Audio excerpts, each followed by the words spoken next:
giocatori, la concentrazione, è quasi tutto pronto. Il Napoli dovrà dimostrare, come si diceva anche nel prepartita, di saper vincere, chiudere le partite in fretta, di non complicarsi la vita, perché è un Napoli che fatica a gestire il risultato. Sembra una di quelle macchine che può andare solo al massimo della potenza. Ma mi sembra che quest'anno però sia un po' diverso. Il Napoli è un Napoli che ragiona di più, un Napoli che cerca di interpretare al meglio anche i vari momenti della partita. Mi sembra una squadra che è maturata, ecco, sotto questo profilo. Avete visto l'arbitro? Il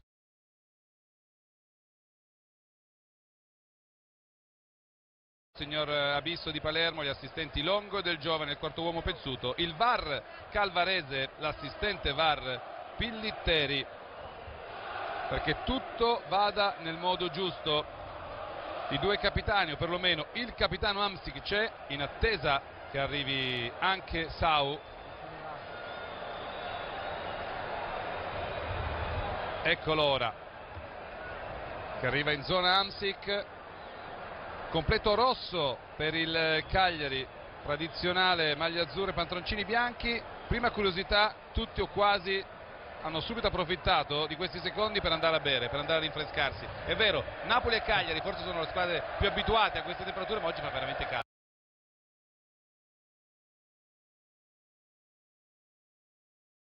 Beh, una coda d'estate questa di quest'oggi, una temperatura alta, ma comunque sono squadre oramai rodate che hanno molte partite sulle gambe e quindi io penso che non conti più di tanto. Vedremo se eventualmente inciderà. Il terreno sembra in discrete condizioni. Il Napoli ha dimostrato di esserlo con i risultati: 22 gol in queste 6 partite tutte vinte, nessuno segna come il Napoli. E bisogna andare tanto indietro, 2 volte solo nella storia della Serie A una squadra ha vinto le prime 6 giornate segnando più di 20 gol. Tutte e 2 volte è successo al Milan, 50-51, 92-93.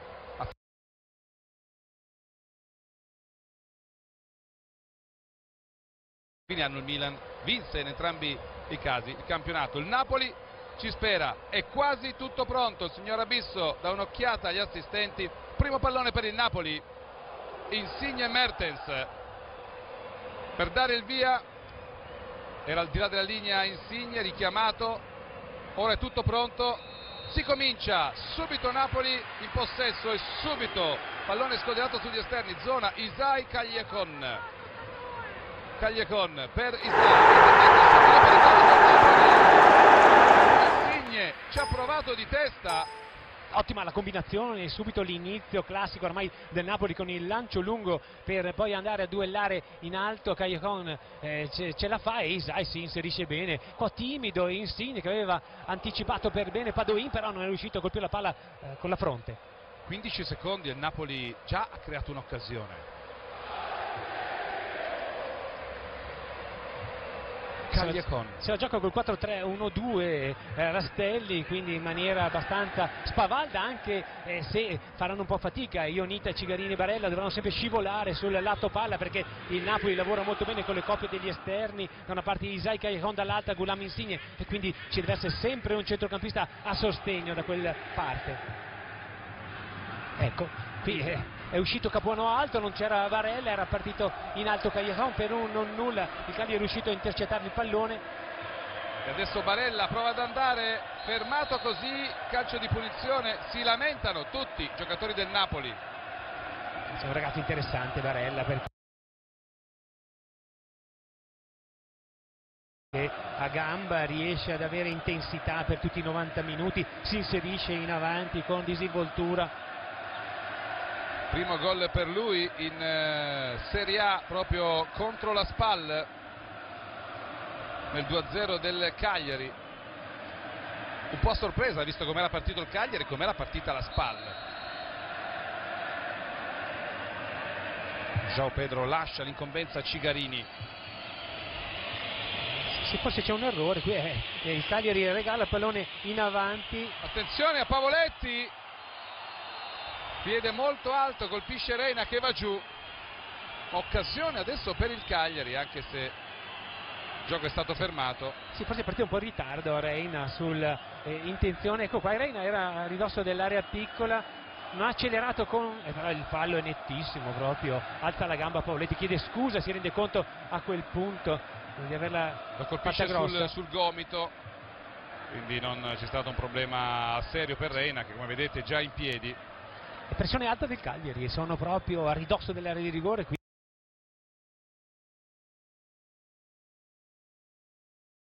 calcia Reina dalla parte opposta a cercare Gulan, non ci riesce perché Ionita scala molto bene da quella parte. Alla persa però c'è Calliecon, Jorginho, Koulibaly, attaccato da Sau, c'è anche Pavoletti in pressione. Koulibaly cerca una giocata, la trova sugli esterni, Gulam, bello il pallone per Hamsik, l'idea per Insigne, c'è un po' di spazio in mezzo, Mertens prova ad accentrarsi, Insigne cerca lo spazio anche per la conclusione, era un assist probabilmente per Calliecon, fermato, non è finita, ancora Napoli,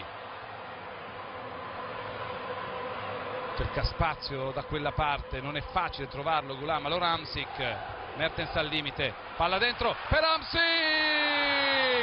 si sblocca il capitano dopo 3 minuti e 15 secondi, subito fortissimo parte Hamsik, 114 gol per lui con la maglia del Napoli, a un passo dalla storia, a un passo da Maradona. Da notare Mertens che esce dalla marcatura, stop perfetto con l'esterno a scappare dal marcatore, poi di esterno destro un passaggio filtrante e incredibile, si stacca e trova la palla, subito il pallone dentro sul movimento e regala ad Hamsik una possibilità che lo slovacco non si fa scappare, sul primo palo trafigge Cragno e non copre bene da quella parte il portiere del Cagliari, ne approfitta Hamsik. È arrivato anche il suo gol, mancava solo il suo gol, l'ultima rete in campionato lo scorso anno, l'ultima giornata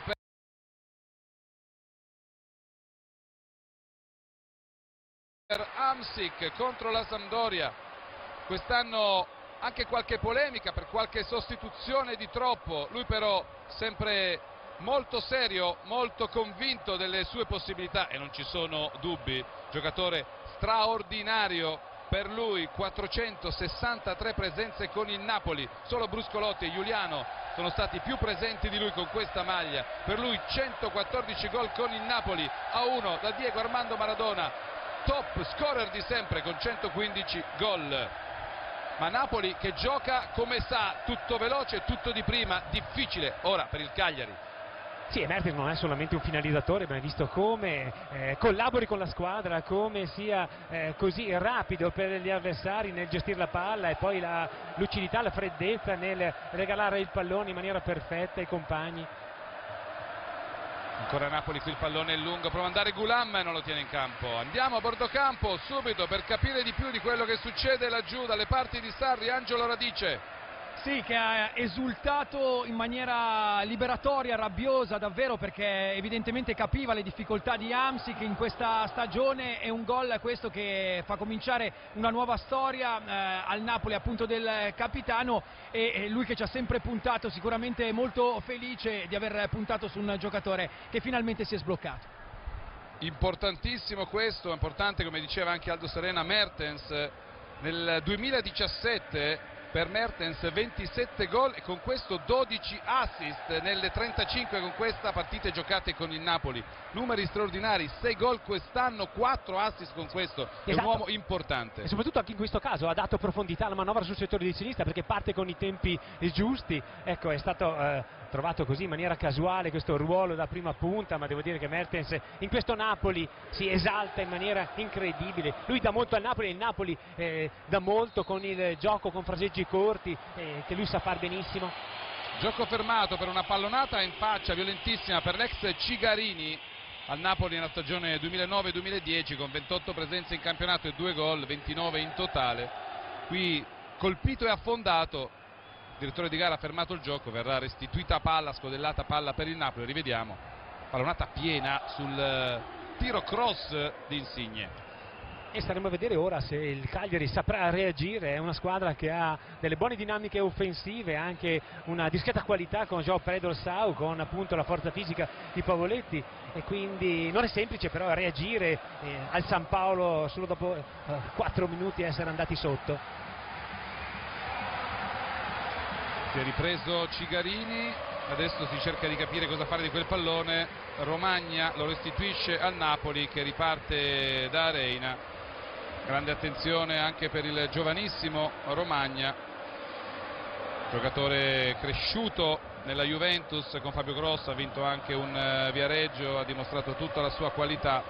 20 anni, seconda presenza in Serie A, la prima da titolare. E ha dimostrato adesso in scivolata un buon intervento in chiusura su Mertes, che era andato a attaccare la profondità alle spalle appunto del giovane ex della Juve. Ciao Pedro Persao, che ha preso un po' di metri a Koulibaly, che rientra però con precisione, foga ed efficacia. Allarga il compasso spingendo molto con le caviglie, qui Koulibaly è riuscito a conquistare i metri che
team news, tiredness from the midweek trip to Belarus won't be a factor for Arsenal. 9 of this team didn't even travel. Laurent Koscielny is out today with an Achilles injury, so Rob Holding sees his first action in the league since being substituted in that drubbing at Liverpool. One other change, seems fit again Alex Iwobi, replacing the rather unlucky Mohamed El Neni. Mesut Ozil, we are told, is out with a knee injury, doesn't even make the bench. As for Brighton, well, they spring a few surprises here with striker Tomed Hamed starting a 3-game ban. Izzy Brown returns as an emergency striker. The highly rated winger Anthony Knockaert is left out with the Colombian Jose Izquierdo preferred. Left-back Marcus Suttner is dropped for the first time in the league, giving Gaeteng Bong a Premier League debut. And one good bit of news for Brighton, Glenn Murray is fit enough to make the bench.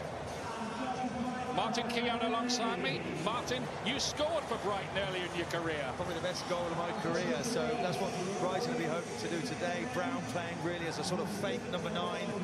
Gross from midfield is a really good player, and they'd be encouraged by what West Bromwich Albion did here on Monday. Looked very, very dangerous on the counter-attack. That's the best hope for Brighton. I expect Arsenal to be really strong here this afternoon. Winning friends and influencing people in Arsenal these days. Alexander Lacazette, the first Arsenal player since Brian Marwood in 1988 to score in his first 3 home league games.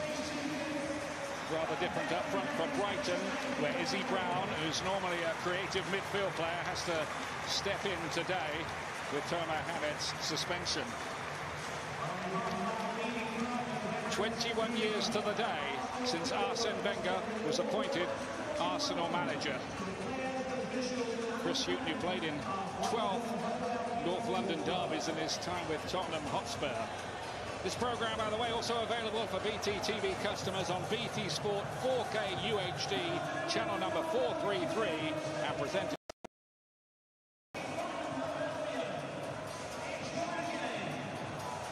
Kevin Friend is the referee, his 3rd Premier League game of the season.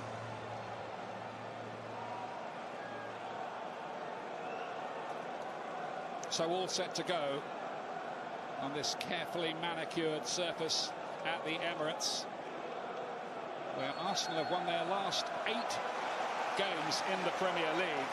Although they did have 1 or 2 dodgy moments the other day against West Bromwich Albion in the first half, including getting away with what looked a stonewall penalty. They certainly did, and very good performance away from home in the previous game, which was Chelsea, but 1 or 2 dangerous moments for Arsenal. But today, I mean, already you can see that Brighton are just sitting right off and letting Arsenal dictate. Here's Monreal. One thing Brighton have been so far, and they've picked up 7 points, which is a pretty useful start really for them after that 1-0 win against Newcastle last week, as they've been very hard to break down, and they might be here again as well. Izzy Brown's first involvement back in the team today. He was injured on the opening day against Manchester City. It's a pretty unusual role for him. There might be times when this resembles attack v defence. Straight away, Lacazette, what a shot! Cracks back off the post. Wow, that was a turbocharged effort from the French striker. Well, it's a dangerous game. Brighton are playing very deep, but look at this for a strike. Thunders that in. Sanchez just can't follow up. Beautiful strike. With a short backlift as well, that was something. 4 goals in 3 Premier Stadium. He's very much a ruthless type finisher, there's no doubt. Very different to Giroud, of course. Giroud keeping him out of the national French team. Of course, they got internationals coming up, but Lacazette really announced himself well at Arsenal so far. I just feel that Brighton, though, they've got to press the ball higher. They've got to have that threat. We talked about West Bromwich Albion. They had that on the break, but they didn't play quite as deep as this. Sanchez going down. He's still waiting to score his first Premier League goal of the season.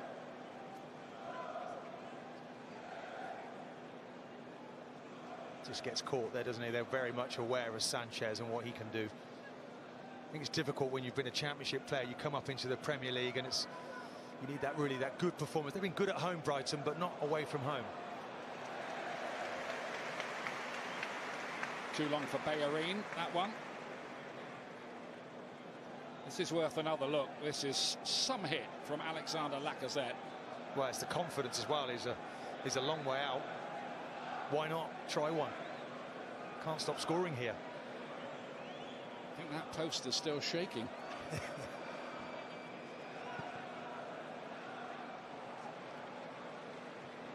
Xhaka rather mistimed his effort. Izquierdo lays it inside, and here's Izzy Brown. Given away that time by Davy Pröpper in midfield. Can't afford to be doing that, and everybody having to funnel back quickly here for Brighton to get back in shape. They're not all back yet either, and here's Xhaka. Bellerin to Holding. Gets the nod today with Koscielny out with an Achilles injury.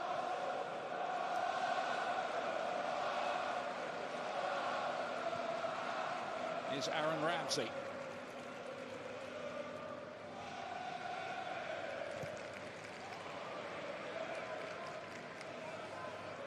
Fantastic support here for Brighton. Everybody who could get a ticket has got one. There'll be plenty who were disappointed as well.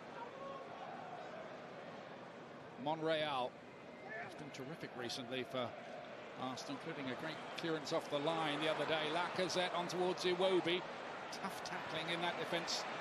Yellow shirts everywhere. Just interesting. Pröpper lost that ball about 50 passes ago, and that's the difference. You've been in the Championship, you come to the Premier League, you've got to take care of the ball, certainly when you come to the Emirates. Brighton do get a free kick. Mustafi there, playing in the central role. He played 8-9 different combinations in that back three, and Mustafi looks more comfortable certainly in the middle.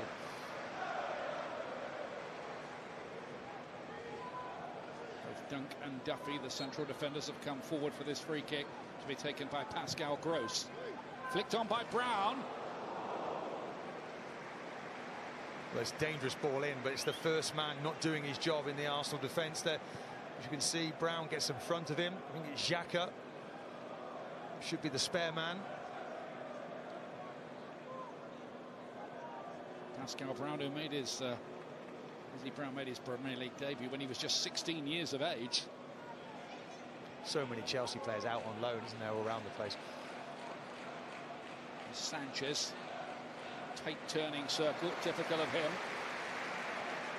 Iwobi, lovely ball. Bellerin, great work by Dunk there, making his 200th appearance for Brighton in the centre of that defence. Does well, doesn't he, Dunk? Lacazette trying to get across the face of him. Good little ball there from Iwobi. Good defending. This is Gaëtan Bong, left back, brought into the side today for a Premier League debut in place of Marcus Suttner. One of the surprises in Chris Hughton's lineup here. He did play in the World Cup for Cameroon back in 2010. Xhaka to feed it wide. Kolasinac inside to Sanchez. Ramsey was on the move there, trying to get into the gap between the central defenders. Never quite got to him. Now Iwobi.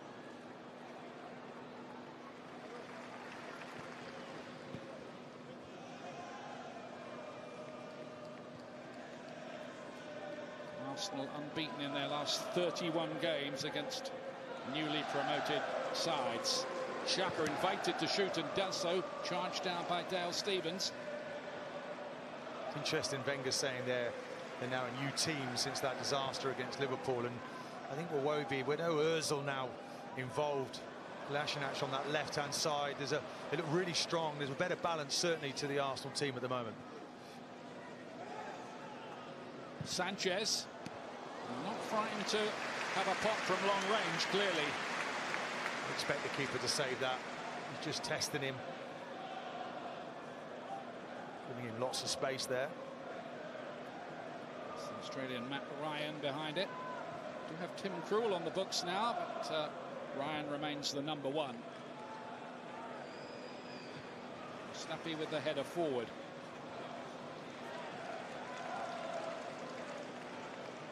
is Bong.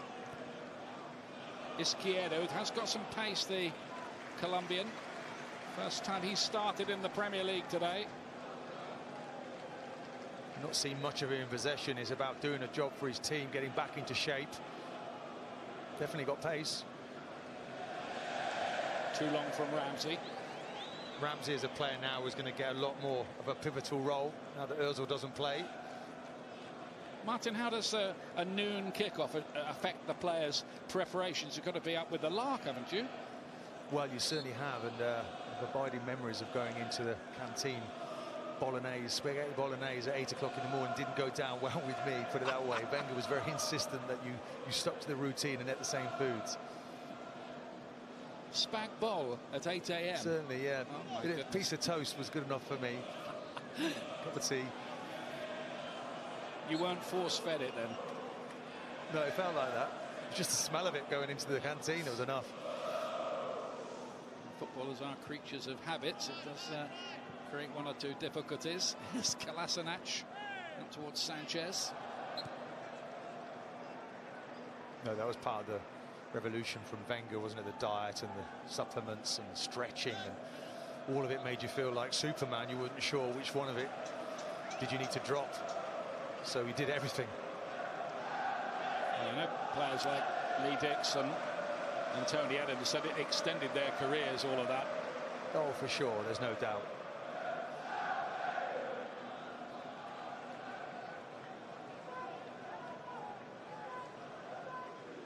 It's Ramsey. Maybe Mohamed Al-Neni, who played against West Brom and played very well the other night, will feel himself a little unlucky to be left out. Here's Kolasinac. Won't get to that one. He's become a bit of a cult hero already with the Arsenal supporters. It's because he's a man in the team. There's a determination in his play, and maybe it's the hallmark of all the new signings that are going to come now, a bit tougher. But he won't give up on this. He slips at the end of it, but he's a willing runner.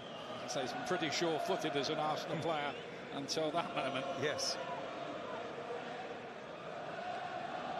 Scored on his debut in the Community Shield against Chelsea as well. You get the feeling he's here to make things happen, to make his mark at a football club. That's what you're here for, you know, make something happen, make sure they remember you when you leave. Because one day everyone leaves, even the great Sir Arsene Wenger will have to leave one day. You sure? No, I'm not completely sure, but he's certainly not at the beginning of his Arsenal career. Here's Monreal now for Arsenal into Granit Xhaka. Now Rob Holding. A little bit tight. Very tigerish. Good concentration. Well drilled. Brighton. Manchester City took a long time to break them down, remember, on the opening day, and they haven't conceded more than 2 in any match yet. Interesting there, Pong as well. He wants to play, he doesn't panic, because he's an international. Big game for him coming in here. Flicked on by Brown. One's making that run from deep.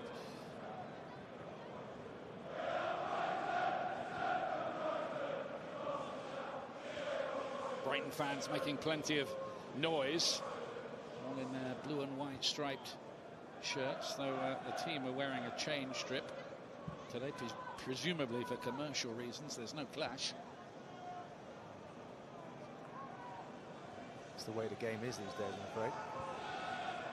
Expensive for the fans.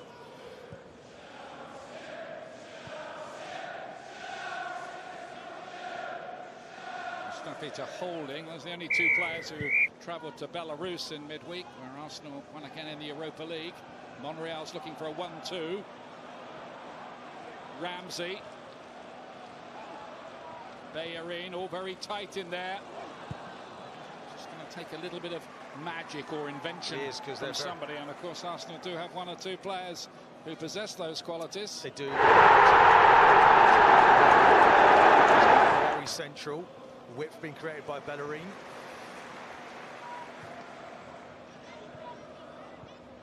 Iwobi looking to change the pace of the attack. Oh, it's gone straight back to Iwobi. They didn't get it clear that time. Oh, and Iwobi with the final effort. Nice intricate football there. Wobie just needs a little bit more on the finish.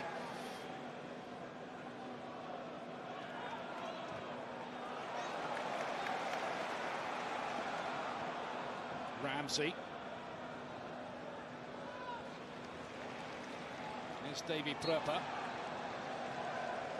And from PSV Eindhoven, he played in the Champions League for them, including a win over Manchester United. And he's currently in the Netherlands side as well. They use him a bit further forward as a number 10. He was preferred to Wesley Sneijder for the last game and scored 2. Well, it's about getting quality players into the group, isn't it? Slowly but surely for Chrissy Houghton. He's one of them.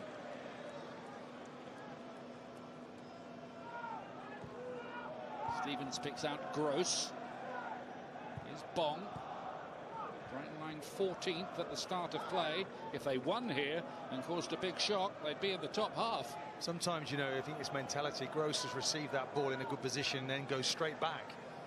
You've got to punish and need to pose a threat wherever they can, Brighton. Don't be frightened to go and play.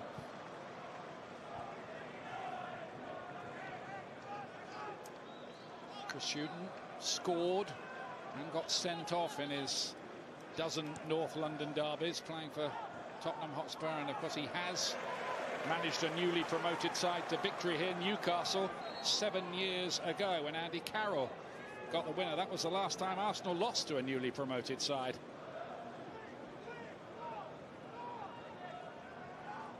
Well, he'd be desperate to beat Arsenal, wouldn't he? His track record as a player. He was quite a tasty individual as well. Put his foot in, as did his brother. So he knows both sides of the game. Been successful as a manager.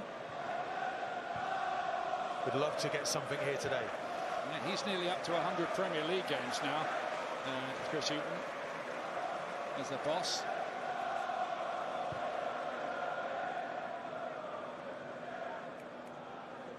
Monreal here for Arsenal.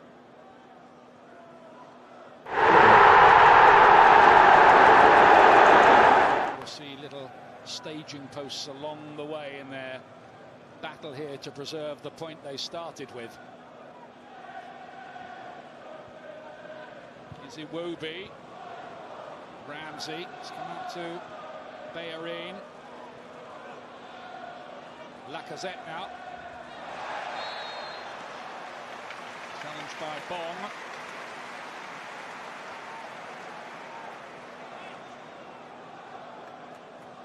Izquierdo, I think, was it in the end, just makes the silly challenge, typical almost of a striker coming back. They're all doing a manful job though defensively. They're packing that midfield, making it difficult for Arsenal.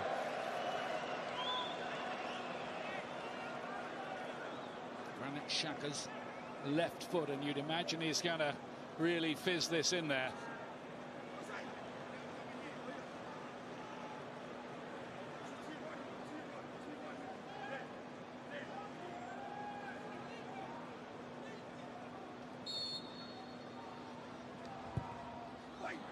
Xhaka, Mustafi off the line, brilliant piece of work, still not away, now he's in, and it's Nacho Monreal has got the goal. Arsenal get the breakthrough. Brighton are complaining about something here, wondering if the ball had gone out of play in that incident. Well, it's a great finish in the end, isn't it? Great ball in, goes to the back post. Lacazette keeps it live. Good shot there from Mustafi. Bellerin following up nicely, and in the end it's Monreal up his right foot. It's all defenders getting in there. Well, looked like it just stayed in place. Yes. What Brian were complaining about. It was Duffy who got it off the line, and Monreal with only his second Premier League goal for Arsenal, who breaks the deadlock. Yeah. Tidy finish, sorts it out quickly, hits it low and into the back of the net.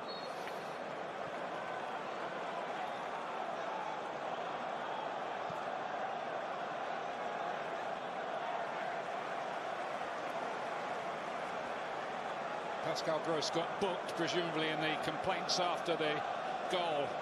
Just to keep you up to date with that. Exactly what Arsenal needed, and that's turned up the volume here. Certainly, I mean, they'd have been looking for 6 points at the beginning of the week. Wenger would be happy. International break coming up. They want to get a few more, though. It's Monreal again. Just inviting the pressure on Brighton. Bellerin. Oh, that's really good work that time by Shane Duffy. Does really well there because he has to concentrate, Duffy. That ball goes over his head. He has to tuck back in, look at him looking around him, and he gets the necessary clearance. Good ball in from Bellerin. He's actually improving that area of his game, Bellerin. Looking for the little flick on the near post, nothing doing that time. So will that change Brighton's mentality at all? Just confirmation of the yellow card for Pascal Gross. Izquierdo has come into the team, giving away a silly free kick there, which won't please his manager. Stevens, who's taken the eye. Premier League, now that he's getting the wider audience. The first involvement here for Solly March. Prepper was attacking the near post. Mustafi got it away. Well, that's better straight away. Different mentality. Proper there, knocks it wide, and look at him. He's on his bike. He runs to that near post, and he very nearly gets there.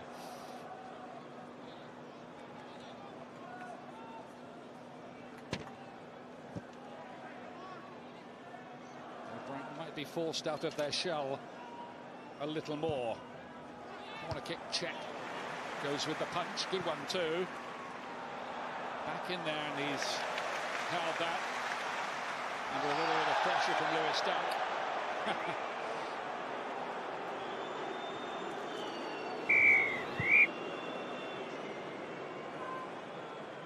Two good balls in there.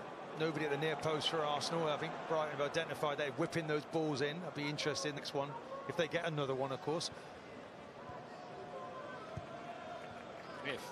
If Sanchez. That goal by Monreal is first in the Premier League, only his second ever. The other one against Swansea back in 2013.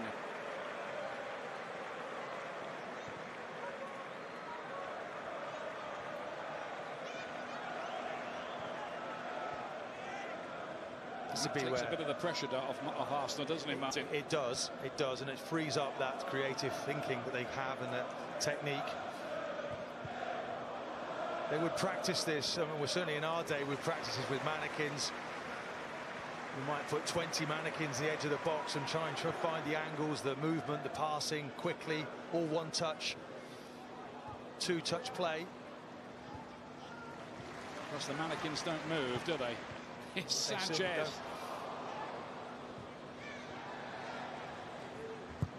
Really having to man the barricades back there a little bit. Gross got that away, but not very far, and here comes the next attack. They just can't get out, Brighton.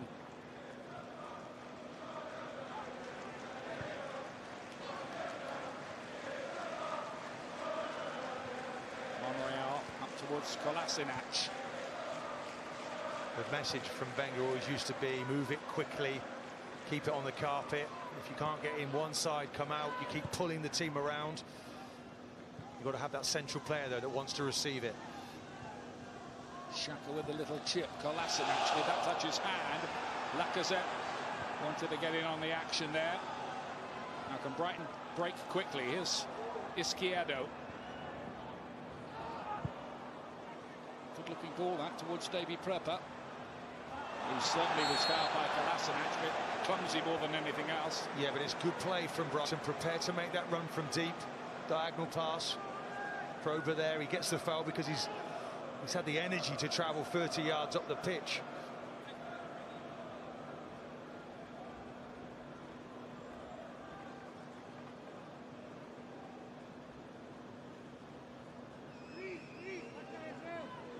Tachenko won 4 titles with Chelsea. Can he add to that with Arsenal, I wonder?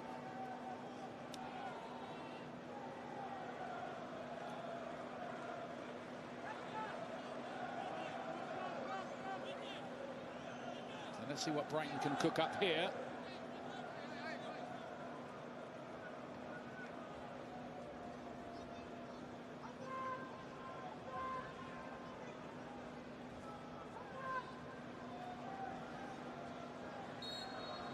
Looks like Gross is going to be the one to hit it. No, they've tried something else, and then whoa, off the post, Solly March, and another chance on the rebound too for Dunk.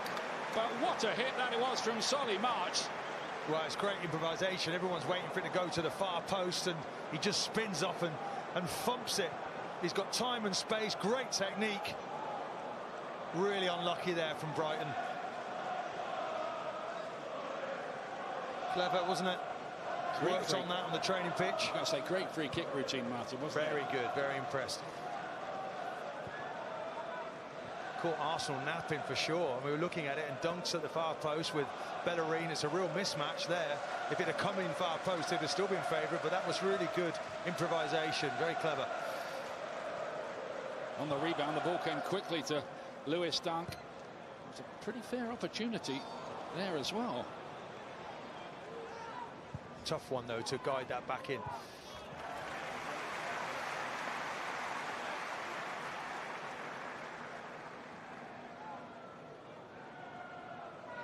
And the long-serving Lewis Dunk has been with the club 8 years, had an opportunity, one he wouldn't have been expecting there. The goal was open for a moment. It did come to him quickly. Escaping, yeah, it was. It was an opportunity.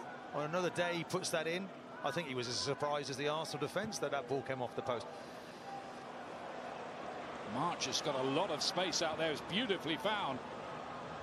Pröper. Then Bruno with the cross in towards Brown. Check with his fingertips. This is good from Brighton. They're really coming back here. Izquierdo, and it's held this time.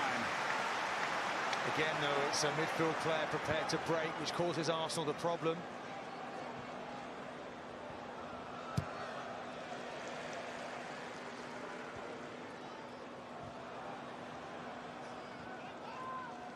Stevens. It's as if the goal against has freed Brighton up a little bit, isn't it? Shackles are off now. Well, I'm sure they thought, and the way they prepared for this game, for a scenario word from them since the goal went in. Pröper to March again. Solly March has already scored Brighton's only away goal so far at Bournemouth. It ended up in a 2-1 defeat, but he nearly added to his tally there. A player who was signed a few years ago from non-league Lewis, the little town not too far from Brighton. Incredible, isn't it? He looks a decent player. When he's running with the ball, he's dangerous. Just if you can get in behind Xhaka, it doesn't seem as if he wants to get back. Doesn't have that mobility in that Arsenal midfield.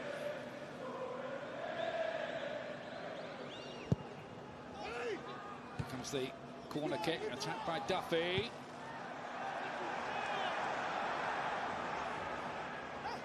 Bellerin just about keeping it in play.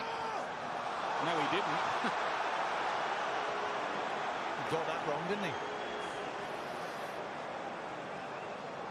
Well, was it out? Don't know if it was.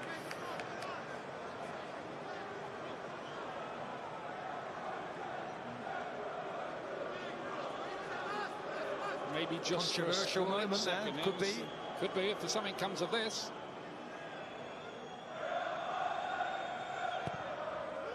Gross in charge of all the set pieces.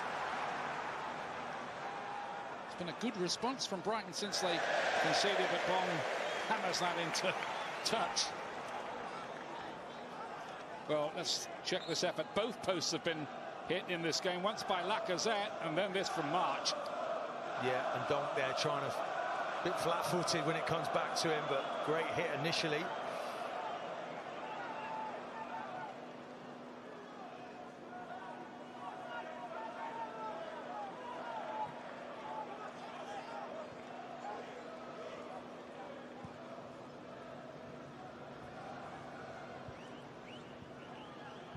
Just changed the dynamic of this game strategically, that Arsenal goal. It probably makes it a much better game for the neutral. Not that there are many of those in here, apart from you and me. Yeah, exactly. I just feel for Brighton here that they're just quite happy just to sit off. I'd like to see them test Arsenal and try to press a little bit better. And then when they do win it, they're much closer to the Arsenal goal. Of course, they win it now, and they've got to look how far they've got to go through all these different compartments. They're doing it though here.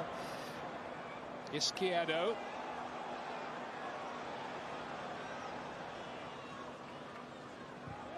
third in the team today too.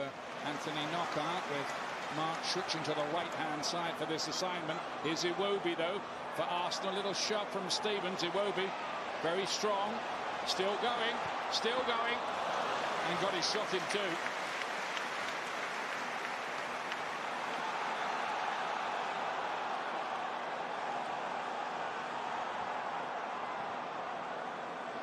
Izquierdo again, invited to shoot, and it's one he won't really want to see again. Don't forget, on Friday we'll have the UEFA Under-21 qualifier, England playing Scotland, 7:30 BT Sport 1 HD, and on Saturday Chelsea ladies against Liverpool ladies. That's Saturday at midday on BT Sport 1 HD. Just that last ball there from Izquierdo. I mean, just pass it to March out on the right-hand side. Gross looking for the reverse ball. They're trying to get March into the game as much as they can on that side. Well, he's running in that area, isn't he? Just behind the Arsenal midfield, and he's showing good ability. It's an errant ball from Aaron Ramsey.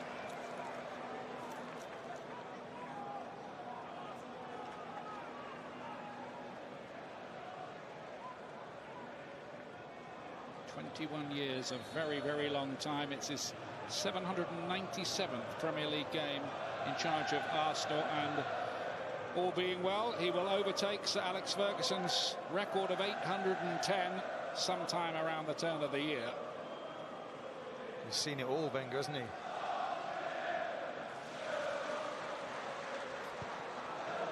Ryan was just put under a little bit of pressure there, holding to play it back in again. It's given away by Dunk, and he was strong enough to get it back again, but a free kick's been given here, some 25 yards out, central to.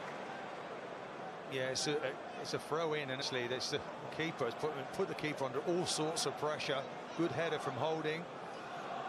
Lacazette there coming back on side. It's a silly free kick to give away. I feel certain that Sanchez will want to take this on.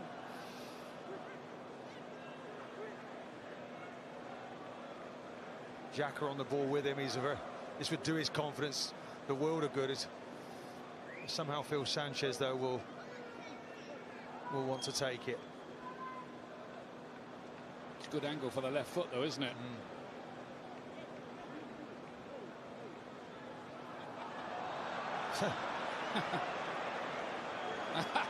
Well, he's got to be careful here. The referee is saying that's the blade of grass that I've. Well, it's comic cuts, really. Well, I think he's telling him, if you move that ball again, well, I'm going to book you. And he's just moved it. Yeah. It's not as far this time, though. Dancing with danger a little bit. It is Xhaka, and the wall's done its job pretty well. Somebody will have a headache, though.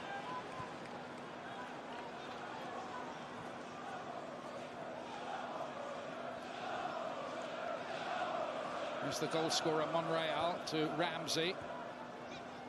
Stan Lacazette's gone wide.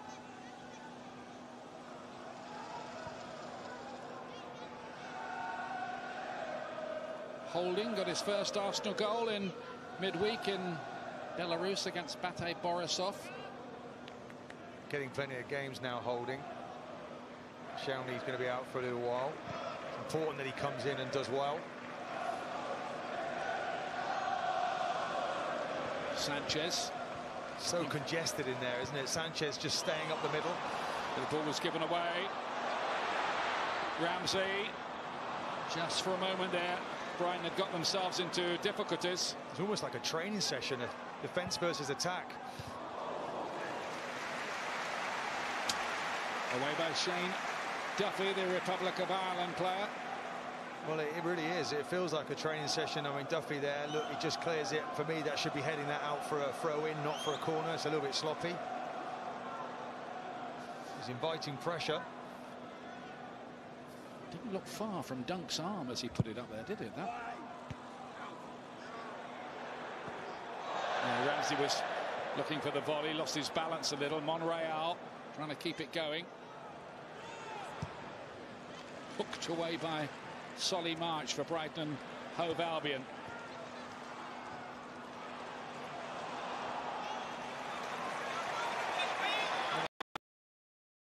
The pitch though, and Dunk put under pressure. Lacazette, and he doesn't make Brighton pay. Well, they really had their finger on the self-destruct button there. Certainly did. Sloppy pass in there at the back. We talked about him being ruthless. I think he needs to be a lot more ruthless for that finish. Too close to the keeper.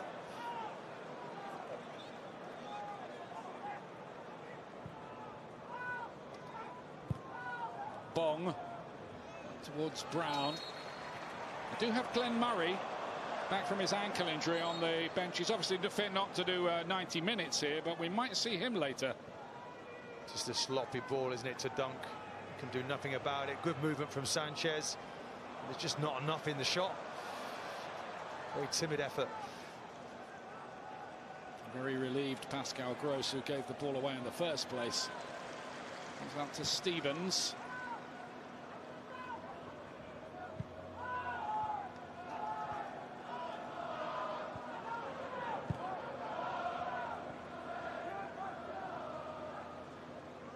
Stevens, and again it's sloppy pass. They've done that a lot here, Brighton, and they can ill afford it.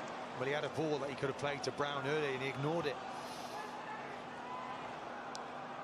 That will drive Chris Hughton mad. It's hard enough without that. Bong. It's come out to Izquierdo here. Great block, holding. Now Iwobi.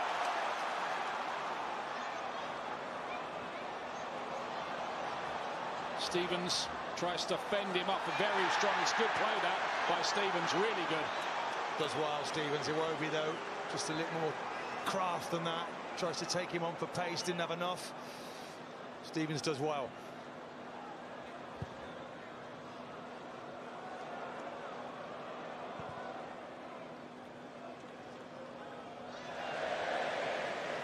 Bruno won't be able to keep that in play. The veteran defender.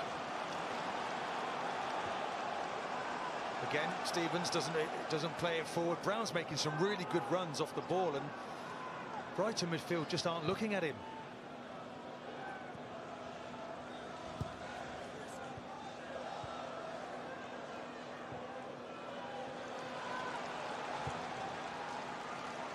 Brighton playing their way out quite nicely back in the top flight for the first time since they were relegated in 1983, the year they were in that famous FA Cup final. Jimmy Miller in charge against Manchester United. Great to see Brighton back into the big time. Be forever grateful for making my debut with them back in '85. Great club to play for. Yeah, I'd forgotten you were on loan there. Yeah, great, good days back. Some great players back. Danny Wilson and Jimmy Case was there. Joe Corrigan, a whole host of top players. Dean Saunders even was there with me. I'd forgotten that. You might have forgotten I played up front there as well, so I certainly won't forget it. Must have been a few injured that day. You're not wrong. Here's Monreal. Granit Xhaka.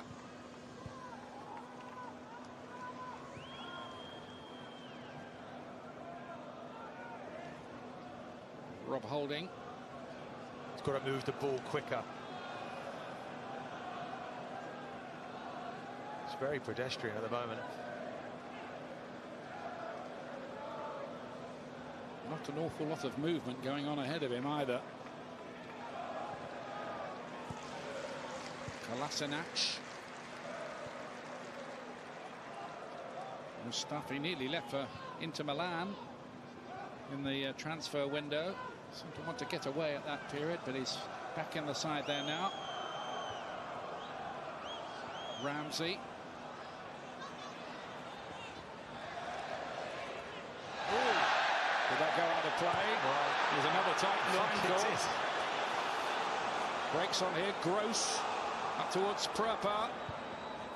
Now Izzy Brown. March.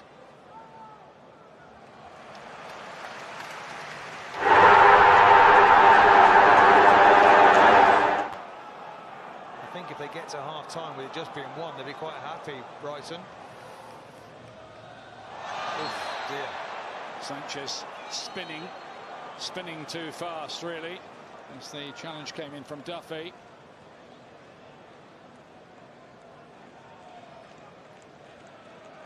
He's caught him quite badly here. Sanchez. Going to be yellow, yeah. If you look, it's the speed of change of direction. Look at him. He just gets really clumped there. Oof.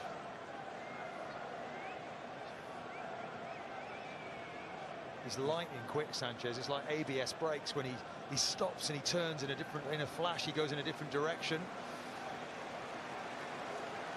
He was just too sharp there, really, rather than any malice from the defender. Looked like that anyway.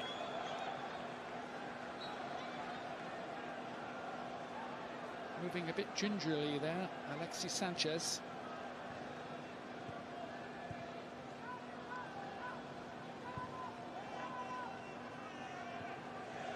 Now Rob Holding.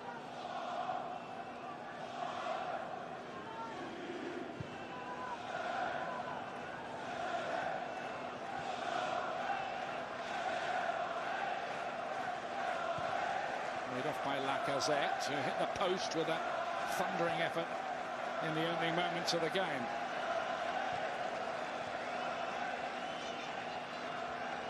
Sanchez is obviously okay again. Xhaka, through the eye of a needle. No, ball wasn't on. Arsenal, of course, need to be patient, but they need to move it quicker.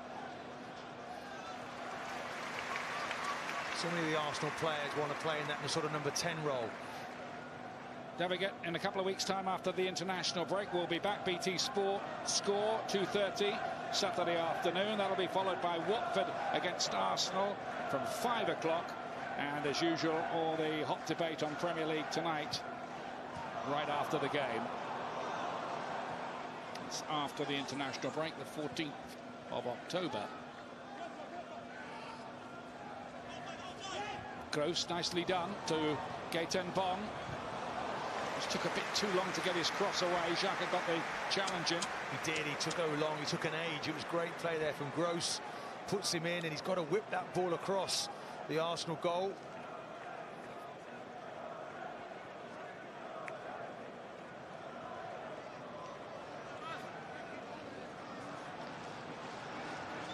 Well, they've had their moments so far. Brighton in forays forward. They've been sporadic. And here comes the corner kick. Oh, Czech's missed that completely. Dunk was waiting. March trying to thread a way through. And now there's a break led by Alexis Sanchez. It's 4 against 3 for the moment. It's Bellerin turning up and Kolasinac towards Ramsey. Brilliant save by Ryan. Brilliant. Fantastic break there from I like the red arrows there.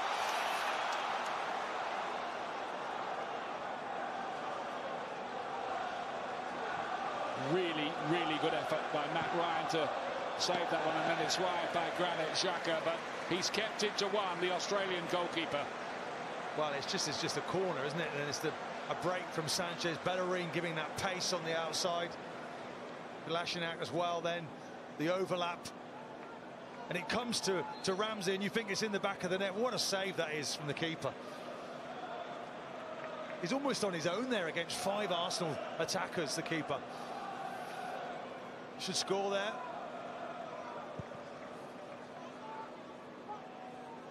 Just the last bit of his boot that did the job, but everything counts for a goalkeeper in that situation. Izquierdo to Gross. Gross created more chances in the Bundesliga than any other player last year. Brighton going for a couple of $500,000 from English. Interesting you should say that, but he's turned his back on quite a few passes today already in the game. And if he just had a little bit more confidence and a more awareness when he gets the ball, he could be a real threat for Brighton, certainly with his assists. He scored a couple against West Bromwich Albion. He's set up a couple, 2 for them so far this season.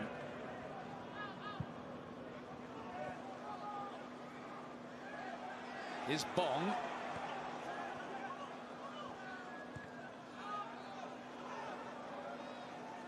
Stevens danced easily through Lacazette's challenge, if that's what it was. And then Bruno's unable to keep it in play. He's celebrating his 37th birthday today, the right back. Currently the oldest player to appear in the Premier League this season going into the weekend. Some achievement. Takes his eye off that one. Classic. Look to see where he's going to pass it and forgets to control it.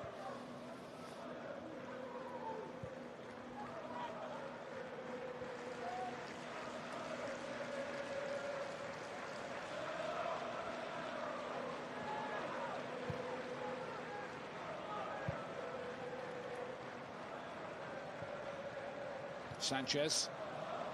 Bit sloppy there, Sanchez. Is Brown. Brighton know they've got to get players past Brown, who's in that false 9 position. Bong here, up towards Izquierdo. He's been quite lively so far. He won that ball as well, and Proper looking to bend one to the top corner, couldn't keep it down. Not a bad effort here. Again, good pace from the back. Mustafi could deal with this, but he doesn't. Takes a liberty. They keep it live, and Proper there. He just can't get enough whip on that to test Petr in goal. Proper does have the ability to score a goal like that. He was fairly prolific in his time with PSV Eindhoven. Brighton are using him a little deeper. But you can see when he gets into those areas, he wants to test the keeper. I would be encouraging that if I was Chrissy Houghton at half-time.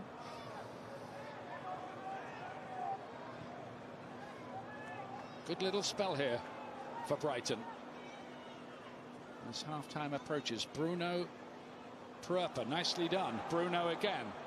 Proper couldn't touch it. I think he knew he was offside. I think Bruno feels he was impeded there.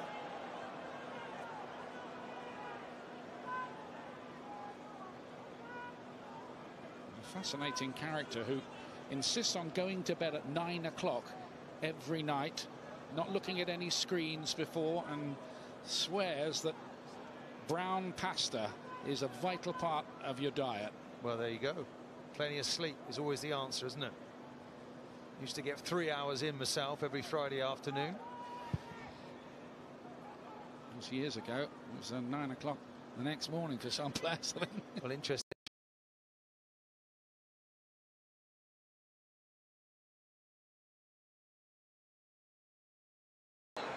Maybe they just didn't want to open the door and let me in. Very possibly.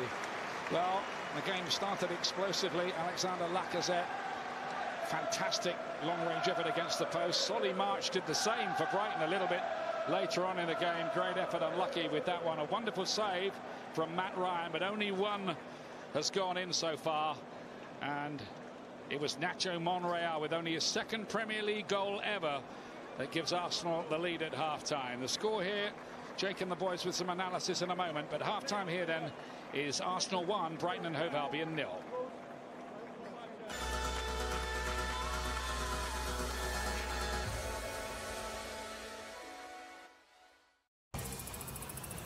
This programme is sponsored by Bet365.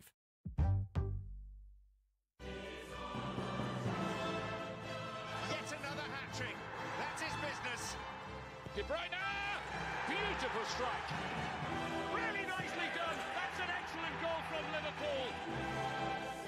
As good as it gets on the Continental Road. Brilliant in Brussels. Manchester United are running riot.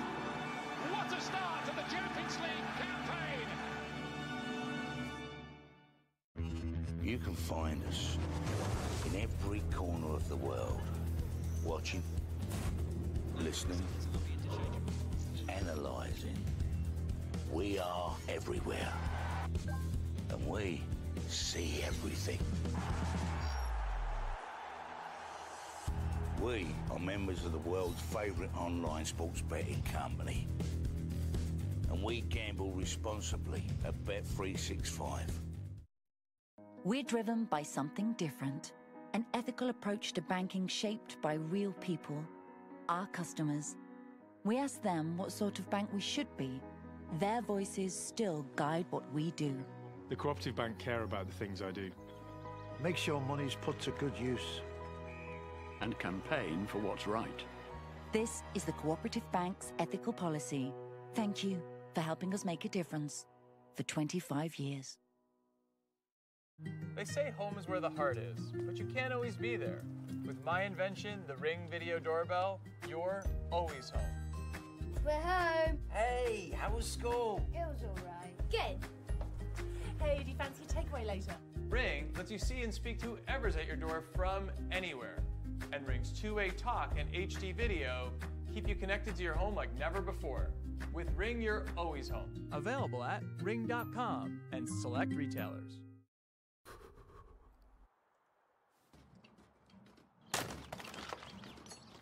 Debs, the boiler's gone. There's no good time for your boiler to go. .co.uk. We've just won the Domestic Heating Contractor of the Year award, which means you can always rely on HelpLink to recommend and fit the right boiler for your home. So go to helplink.co.uk for a free online quote now. Boiler on the blink, think HelpLink. A world first in higher education. UCFB Wembley and UCFB Etihad campus. University degrees in the football, sport and events industries. An unrivaled business network and professional work experience. UCFB, your future in the world of sport.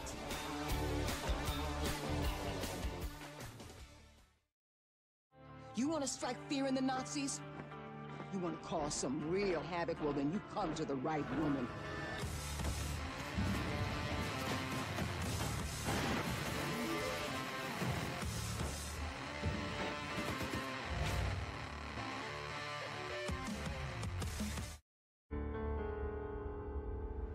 Be one with innovation and embrace victory. Hanguk Tar and Real Madrid. Together as one. Be one with it. Hanguk Tar, global partner of Real Madrid. There's bingo, and then there's Bet365 bingo. We have all the games you love, including Rainbow Riches, Guilty Pleasures, and Deal or No Deal. Be part of our fun-loving community, and you could win cash prizes, experiences, or even a holiday. Bet365bingo.com, a whole world of fun. Please gamble responsibly. Hello, Grandpa. Hello, most beautiful girl. This is Buddy. Buddy?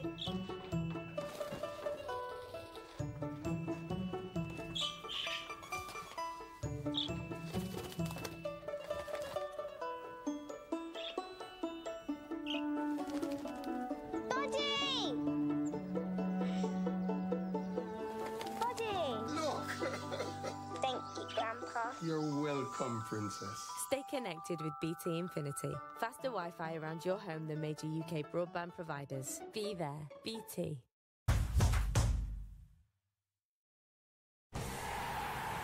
This programme is sponsored by Bet365.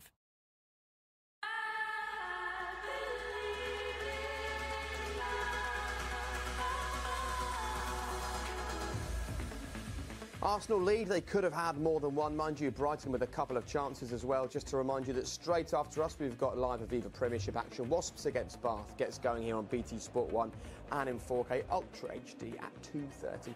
Well, Michael, we spoke about Lacazette ahead of this game, and it was almost the perfect start for him, wasn't it? Within seconds. I don't think it took a genius to work out how the game was going to pan out in terms of Brighton, how they were going to defend, and Arsenal probing for spaces. You don't often find a space in the centre of the pitch like this so early on.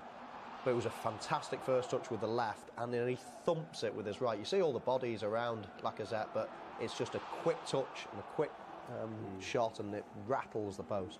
And we saw their 34% possession for Brighton. We knew they wouldn't have much of the ball, but the way they set themselves up for this game was crystal clear from minute one, wasn't it? Yeah, as Martin Keown said in commentary, very deep, well organised.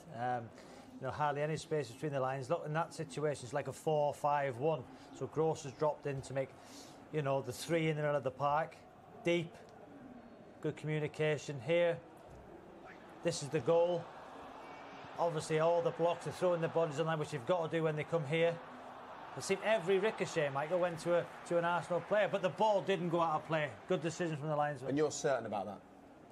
Well, I think that shows that the full ball didn't. There was a couple of controversial moments in the first half where we were discussing whether the ball went in or out, but it was unfortunate from Brighton's point of view, because every time the ball dropped, it seemed to go for another Arsenal player. There was another shot blocked and another shot blocked, and then finally, on a rare occasion, Monreal scores. They were frustrated about that as well, Brighton. Pascal Gross getting a yellow card for his protestations.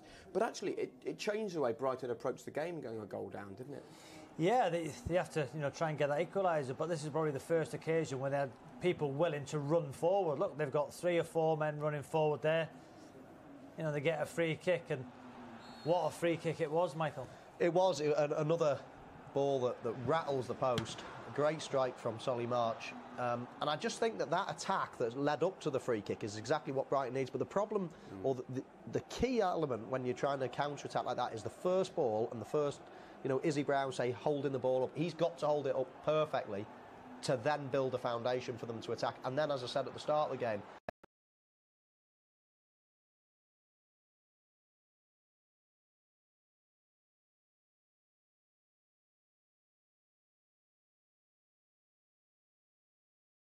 to something if they're going to score. But Brighton certainly opened up a little bit after the goal. And this is the danger for Brighton when they go forwards. Yeah, end up in a fantastic save, but I'm not sure how many seconds it was. Martin commentary said like the red arrows. Look at them breaking. Look at the amount of bodies getting forward. And you've got to say, Bong done actually quite well to hold it up at the start. Good overlap. And Ramsey's moving there, Michael, just to peel off onto the penalty spot with his left foot. It's a great save. I thought it was a great counter-attack, because every decision that Arsenal players made was the right decision. Yeah. There was a great overlap, because sometimes when you're counter-attacking, you're told to defend the centre of the pitch, defend the goal, force them wide. I think Brighton defended it well, but Arsenal picked their way through good and created a good chance. Thank you, gents.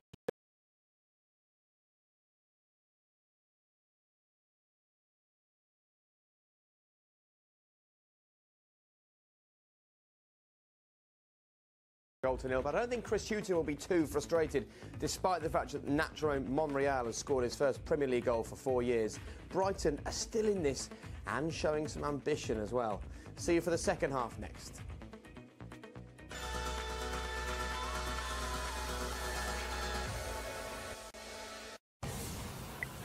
This programme is sponsored by Bet365. Football. 90 minutes where anything can happen. You can watch it and you can get involved in it with the latest Coral action.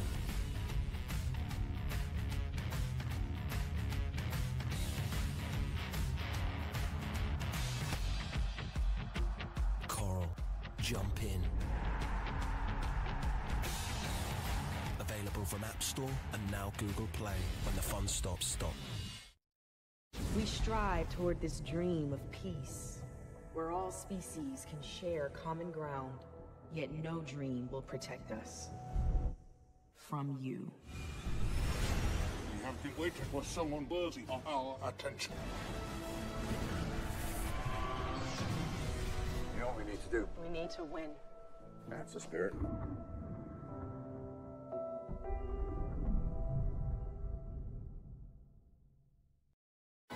80s, two guys were born. Their names were Jeff and Andy. They grew up, developed facial...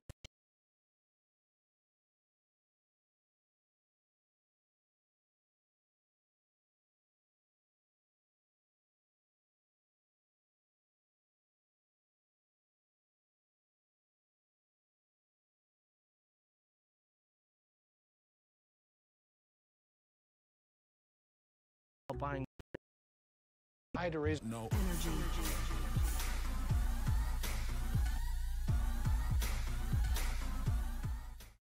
Find your next destination with Kayak Explore. Just select your budget, what you want to do, and we'll show you the places that match. Try it now on kayak.co.uk. Save up to 60% in the Dreams price drop. And there's also free delivery. But hurry, the Dreams price drop ends Tuesday. That's what dreams are made of.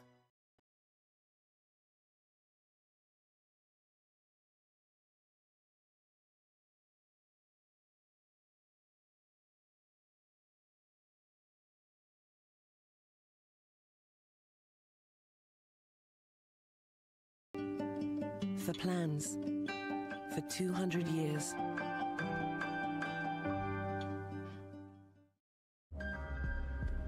He's got the cash. He's got a condo. He's got a car. He's got a career. But that still doesn't mean he gets you. Time to shine. Extra.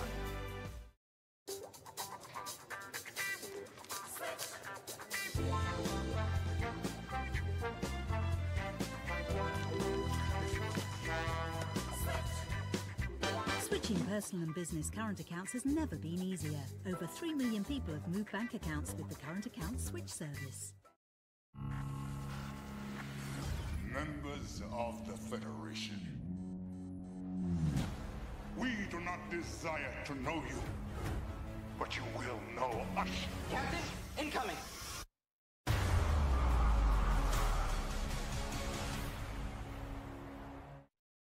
Love Kit Kat? Love peanut butter? Then your dreams are about to come true. New Kit Kat Bites Peanut Butter.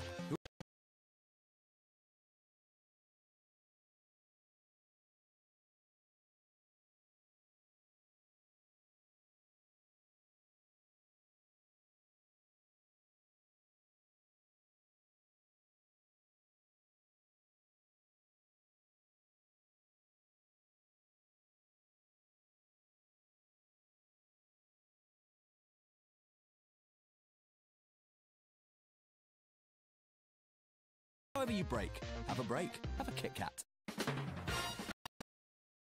Well, Captain Hug called before he lost his hand. Got it. Captain Two Hands. Have you ever met anyone with the surname Two Hands? He'd have been Captain No Hook. Have you dyed your hair again? I think I've done him a favour. What was the question again?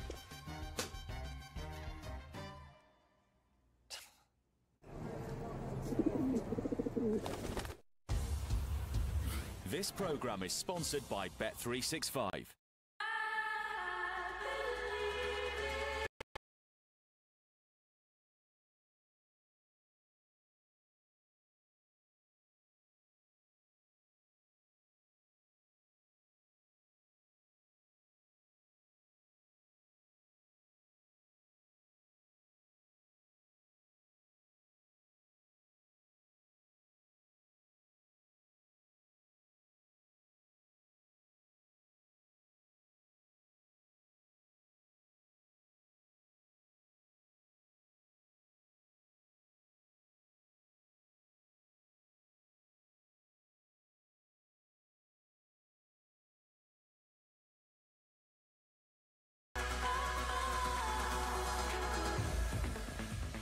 Well, it was an early start for the Arsenal.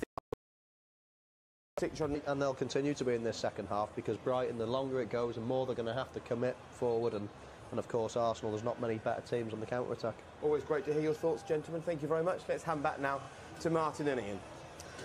Thank you very much indeed, gentlemen. Well, Brighton will feel they're not out of this after that first half where, in cameos, they looked as if they could be a threat, especially after they conceded. So watch on, see what happens here.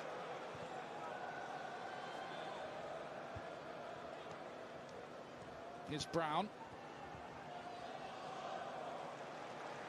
Be nice to see Brighton play with a little bit more confidence, a bit more purpose. Test Arsenal. Ramsey's layoff was hard work for Bellerin to keep that in play.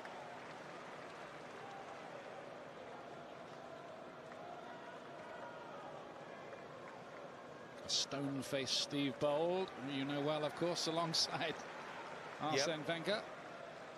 Good puff of the cheeks there from Wenger. He wants to see his team be perfect.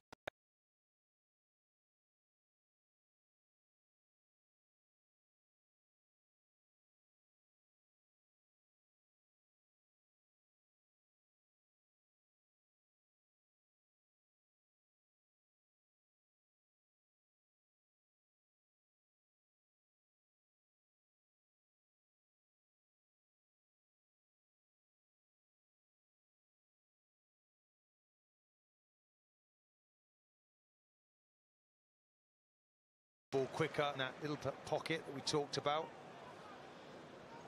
Just the final ball. Lots of Brighton fans made their way up for this first ever visit to Arsenal for 35 years. Brighton did play Arsenal in a cup of ties down on the south coast in recent years, and Arsenal won both of those by 3-2. I think it's great for Brighton to finally join this Premier League party, isn't it? They've been watching from a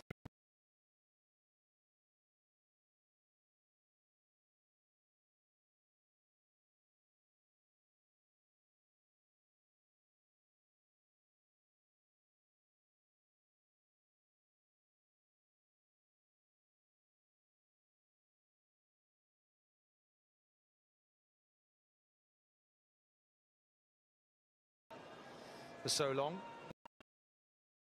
In their fourth day, 20 years ago. Incredible.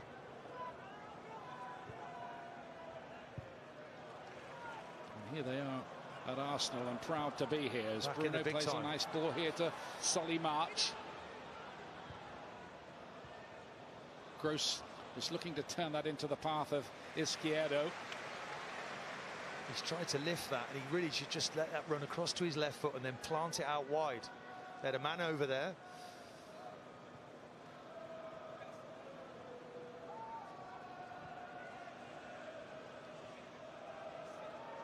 Arsenal looking to build on a 100% record at home so far. Here's Alexis Sanchez.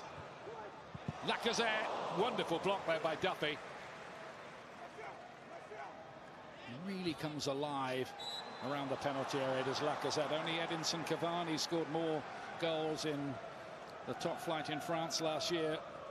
He does. There's a sharpness about him in the box.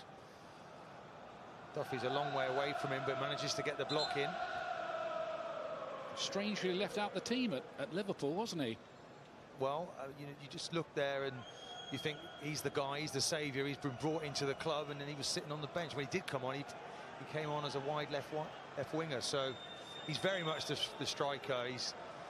He's gonna hit it really quickly. So if you're playing against him, you've got to get tight.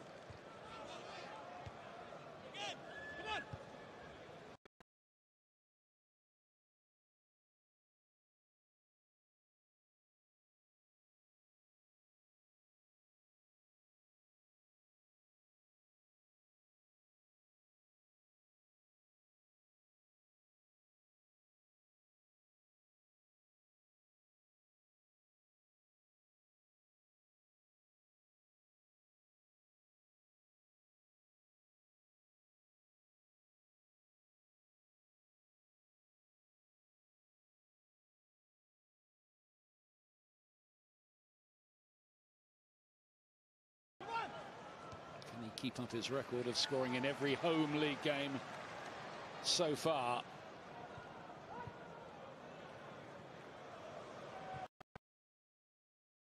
If things had worked out a bit different, he might have been playing for Manchester City at Stamford Bridge last night. Move collapsing around the deadline. I'm not sure they needed him. They were that good. Yeah, it didn't look like it. Got one or two, haven't they? Certainly. Arsenal starting the day 9 points behind Manchester City and Manchester United. which they can, of course, cut to 6. Win here would put them level with Chelsea, who are in 4th place. So they have made up some ground since that atrocious display at Liverpool. They want to get a second goal here, though, because the way they're set up, it's better second half. I think Iwobi's staying slightly wider.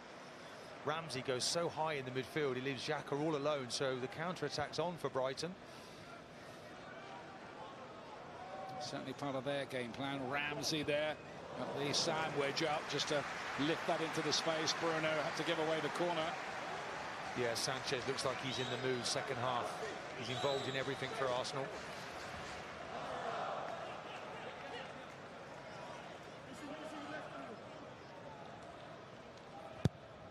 Sanchez driven to the edge of the penalty area. It was obviously one they'd worked on in training, but it wasn't exactly the finish that Aaron Ramsey was dreaming about. He couldn't quite match the quality of the service from Sanchez.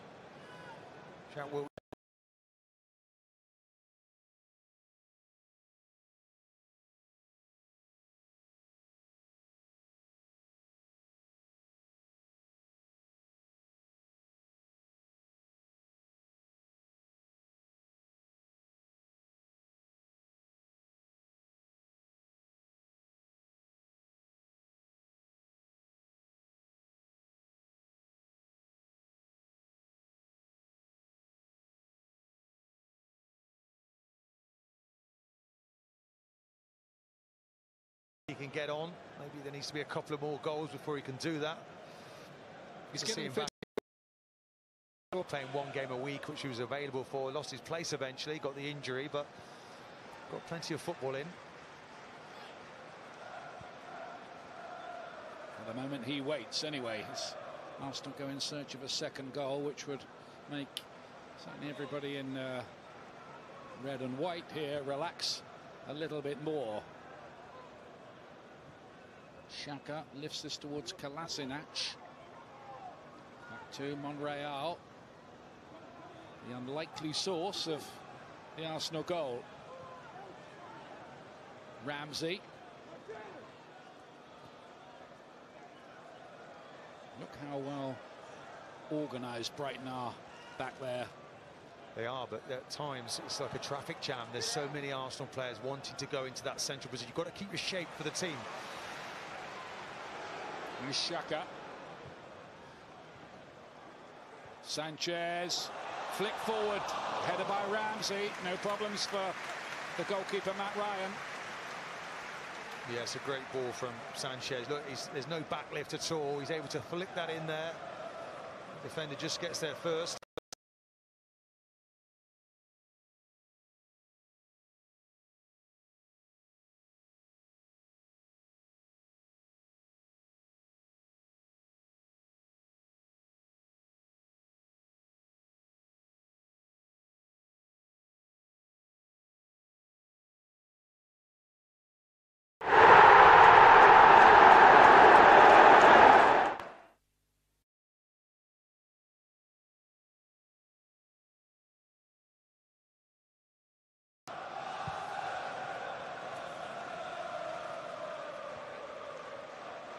Here's Solly March.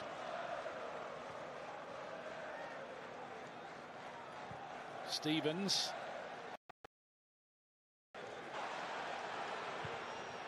And he goes for it. Wasn't the worst effort from the big defender. No, he's done well there. He wins the ball beautifully at the back as well. Look, straight in. One thing on his mind. I'm going to hit this from distance. Tests the keeper.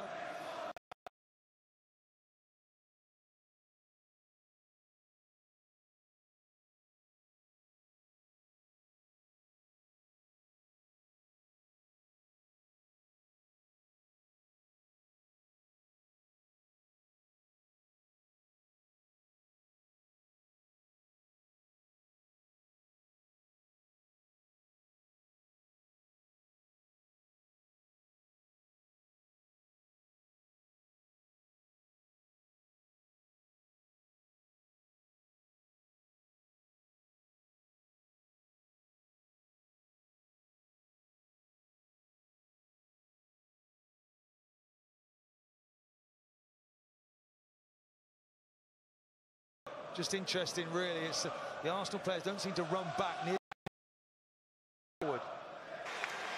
Wenger knows the quality Sanchez has. That's why he works so hard to try and get him to sign a new deal, which of course he won't do. Great approach play. Sanchez takes over, just attracts players. Little 1-2, gets it back, and then look at this for a back pass. I mean, it's unbelievable the way he's done.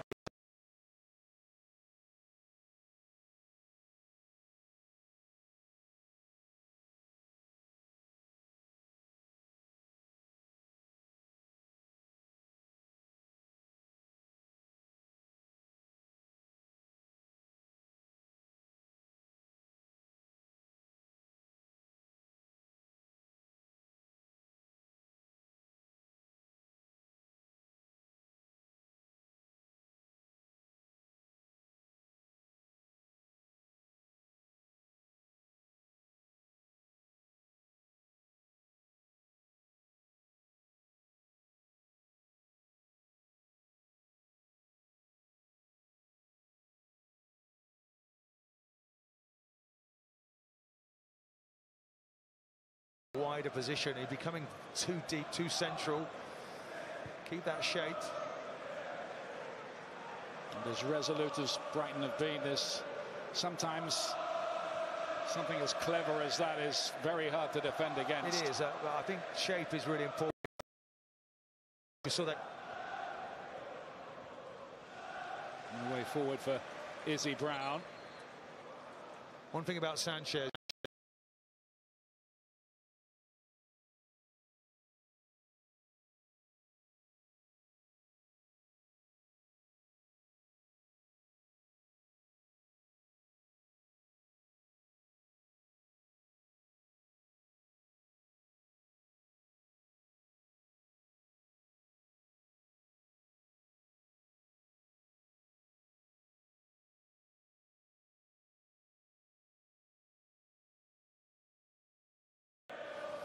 Not signing his deal, but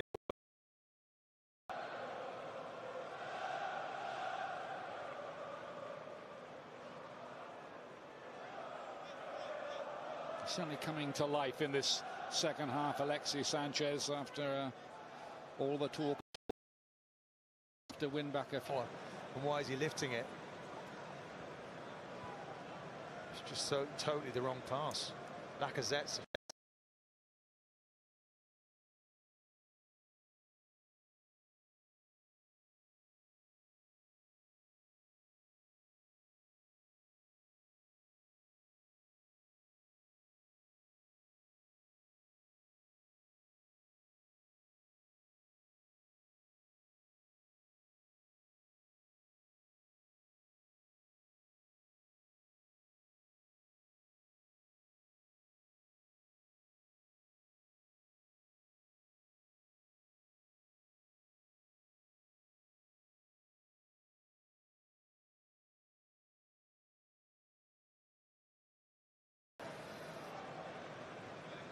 Decision making, isn't it?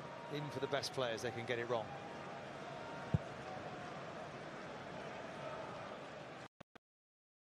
I think he was offside there, Kolasinac. Again, he's got the runners, plays it into Ramsey. He just tries to play it first time.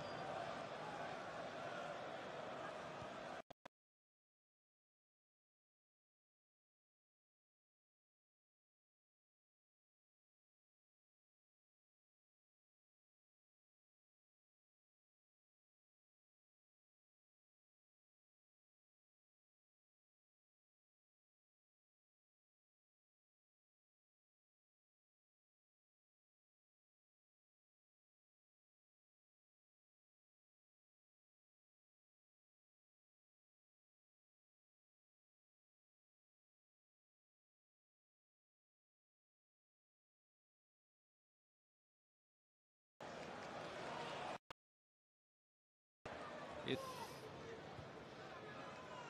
certainly done well enough at home, haven't they, so far, beating West Bromwich Albion 3-1 and Newcastle 1-0 last week. They weren't disgraced against Manchester City on the opening day.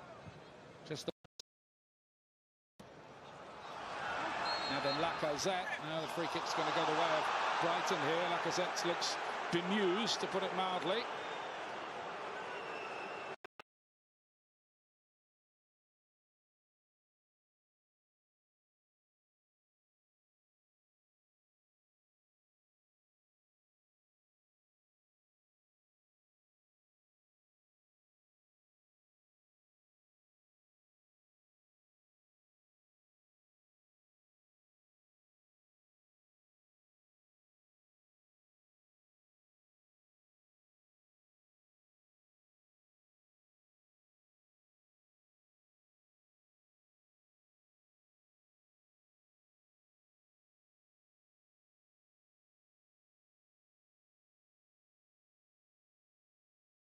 Well, you want to look at that. He wants to just come onto his right foot and he hits it.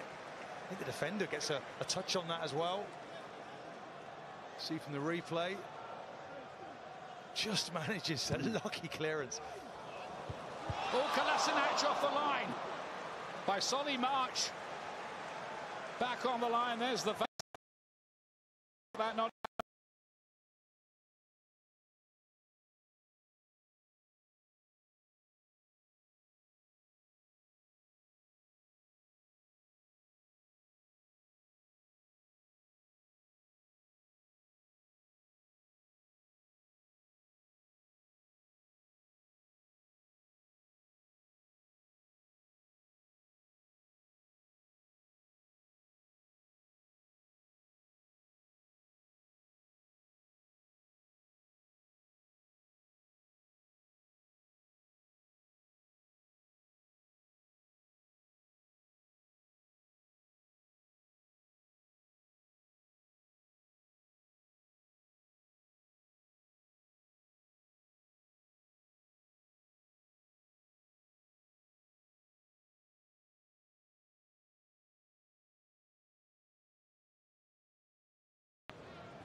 It's Monreal, who Sheeran deservedly so.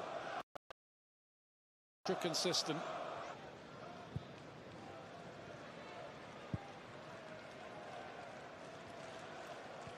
Of course, promoted teams, everybody always says the minute they go up, oh, they'll go back down. A game with the likes of Burnley, Bournemouth, a bit further back, Stokes.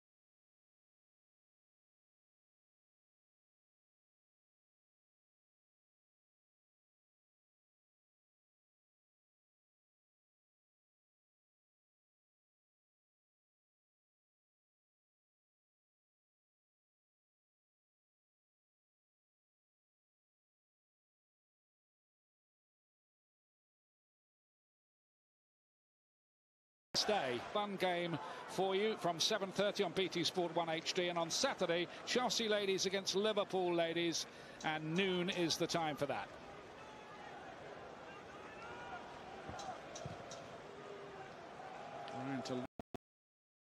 Australian goalkeeper, his only goal so far this season against Cologne. It was a cracker.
is Granit Xhaka.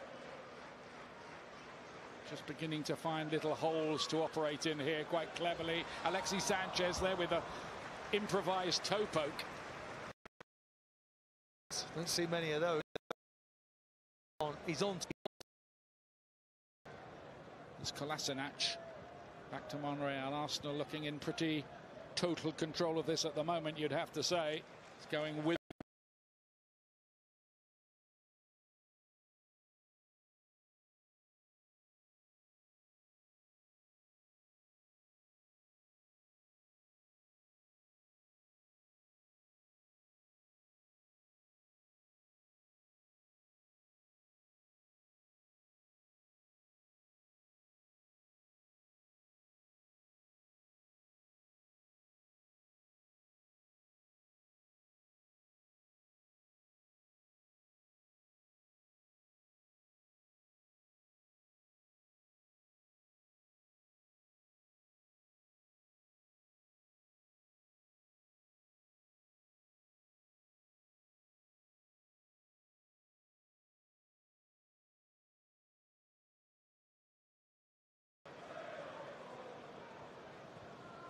Sanchez again to Lacazette. He's in here. It's great defending again by Dunk. Standout work from him. Great moment there from pleasure out. I thought you'd appreciate that. It's all about strikers now, isn't it? It's always been about strikers, really.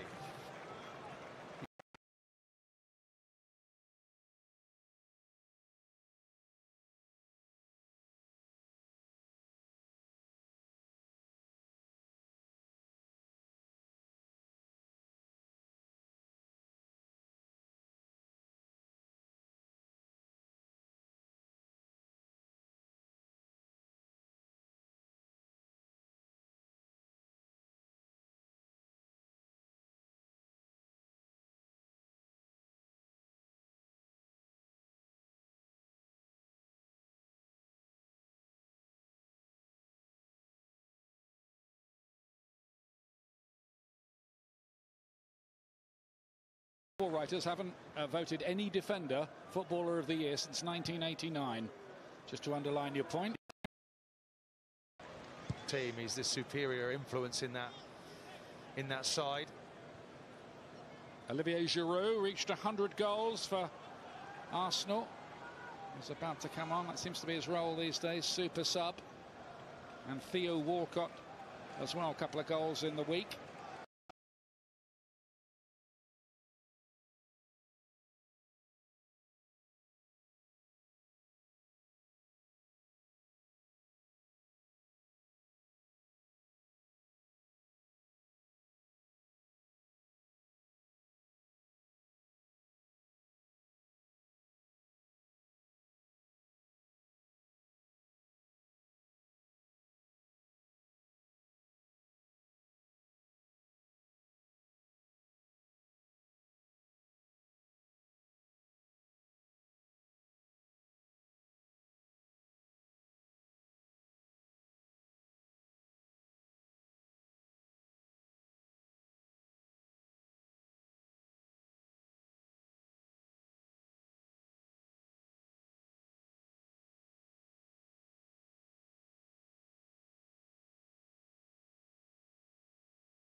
Choice, I suspect.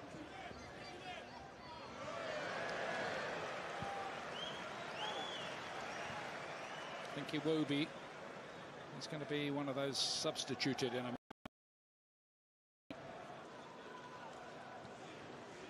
just about the whole game being played in that half of the pitch.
with his goal. Great free. I think that's the player Ezequiel Charlotto. Came from Inter for best part of £3 million.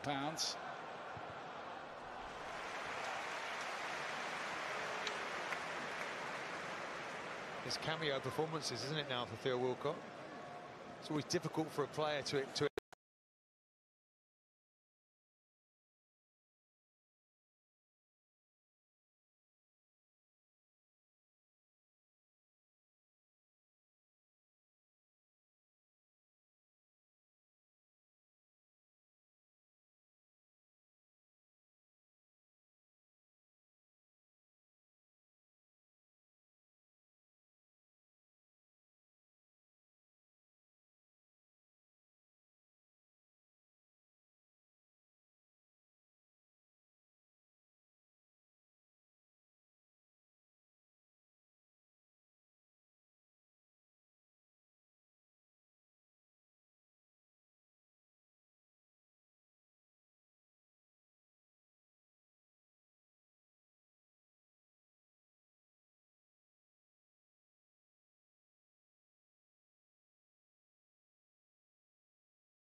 see there Mustafi there trying everything he can to. Look, he's come short again. Kolasinac over. This one by Charlotto, and now here's Bellerin on the right-hand side in Arsenal's latest attack. There have been many of them in this second half.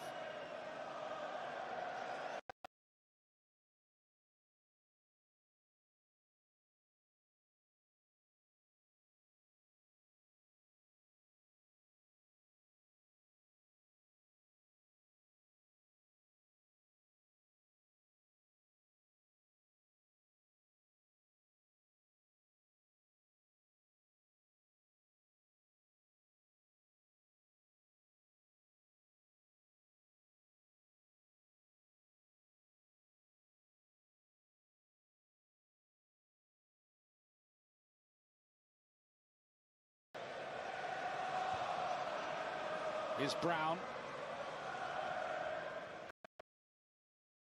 driving at the heart of that Brighton defence. Free kick's going to be given for that. Well, it was almost as if Don could put a roadblock up there, wasn't it? He's saying now, Sanchez, to him, what's going on? You can't block my path like that. Great running from the wee man. Look, great pace, and suddenly he's met with the huge sight of Donk in front of him.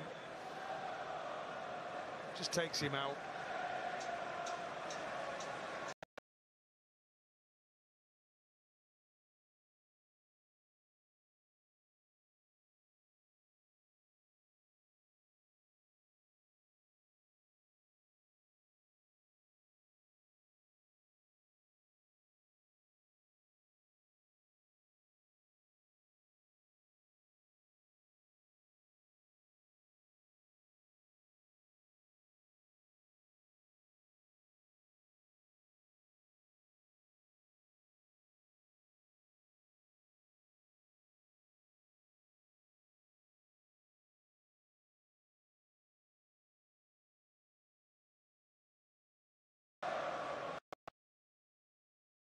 Needs to know.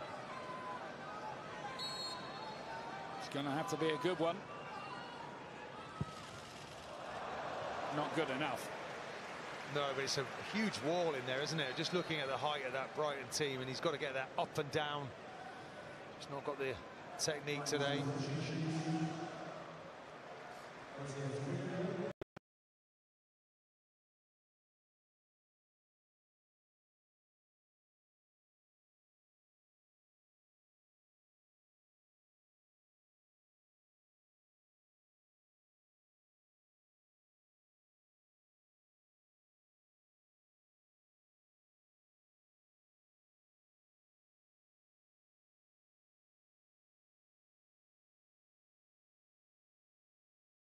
The ball very well. They can build attacks from there.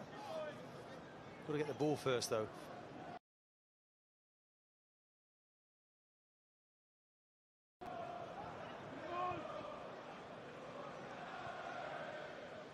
That's the problem, isn't it? The supply line. And very, very hard for Brighton to even cross the halfway line in the second half. Such has been Arsenal's domination of proceedings since the break.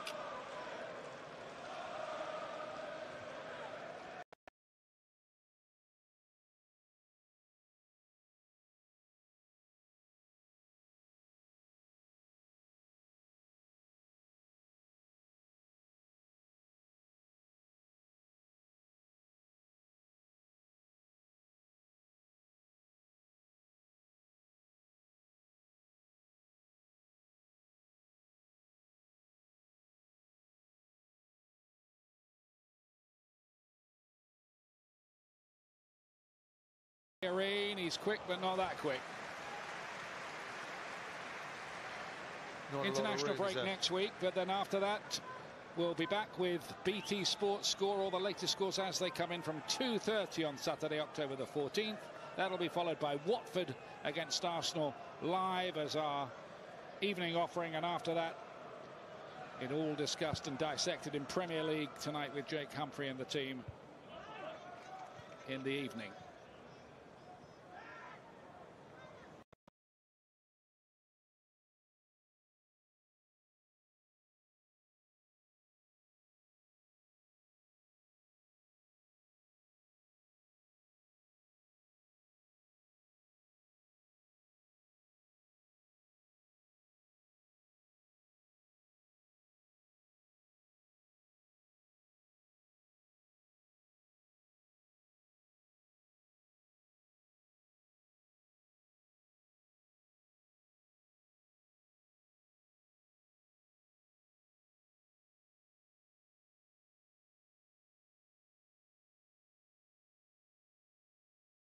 West Ham, Southampton, Brighton.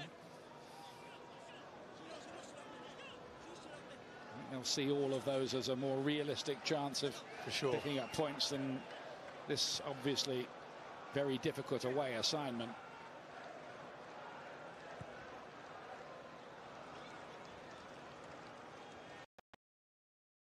Arsenal, the year they Xhaka is cut out by Bruno, doing well there.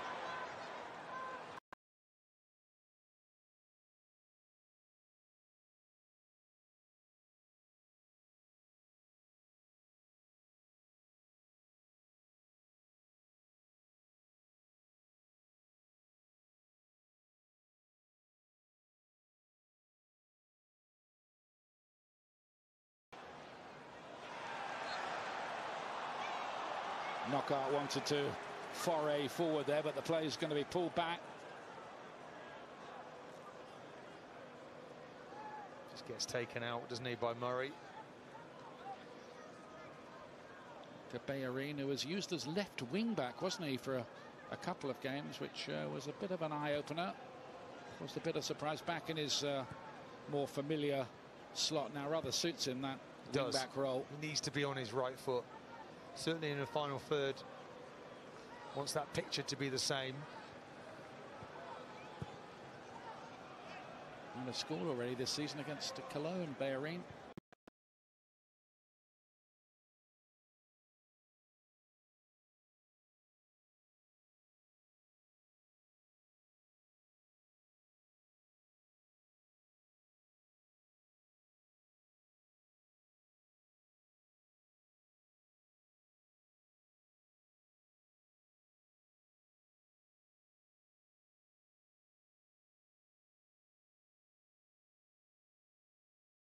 Is Monreal for Arsenal. A lot of stick.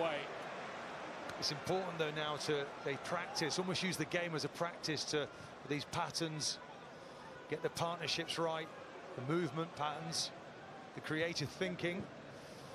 That wasn't very good thinking there from Bellerin. He's just giving it away. Knockout here.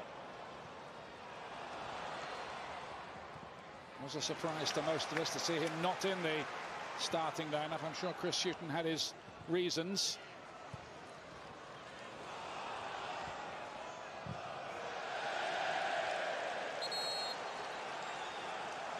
Check taking no chances. We're going to see Mohamed Al Neni come on, but unlucky not to retain his place after his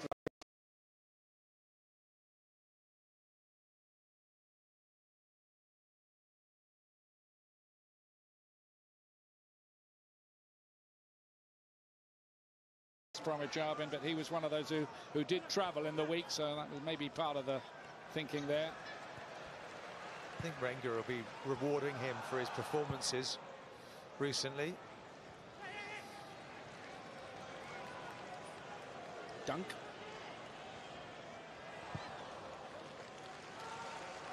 Trying to get Glenn Murray, and Glenn Murray, who made his Premier League debut at the age of 30 after a good lower division career. Xhaka's going to make way here, like-for-like switch in central midfield by Arsenal. He's been solid today, Xhaka, but he's under pressure for his place. That's what you want. Wenger wants that competition for places.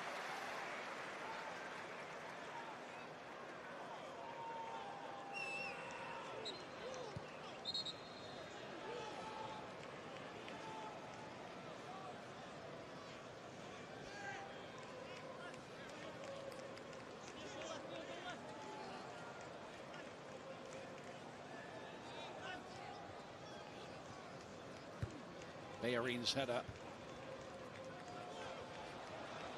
Here's Pascal Gross.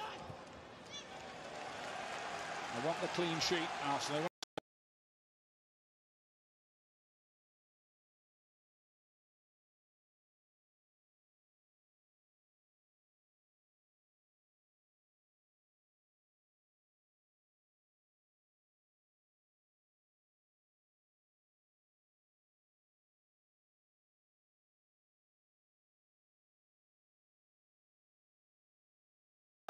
International player, and you talk about naivety, you should always expect the unexpected as a defender. It only takes a moment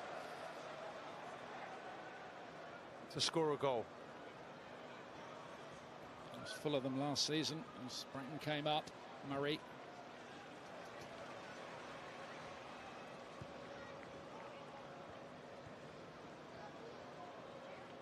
Ramsey.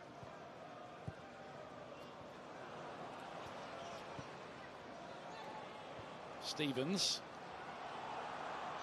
Here's Prupper. Bayern has to concede the throw. Brighton coming out to play here late on. Well, it's taken nearly 85 minutes, but they've really decided that they can play at this level. Knockout. Against the odds, he did keep that in play. There's El Neni. Looked a bit dodgy. Bad ball from Mustafi to Stevens. Prupper with a little chip into space, hoping Gross could make something of it. He couldn't.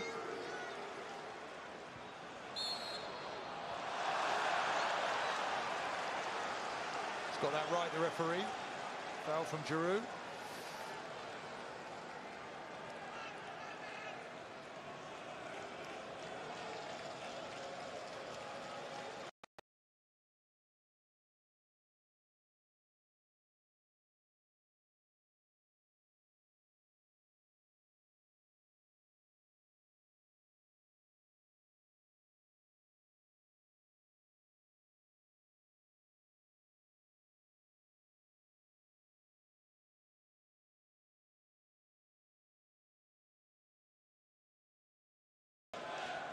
I'm sure Glenn Murray will be thinking, I should have. He's done that many. It's meant till late on here. The attack hasn't really had any kind of focal point, with Izzy Brown having to play up there. Now Murray's on. Charlotto to play this one in.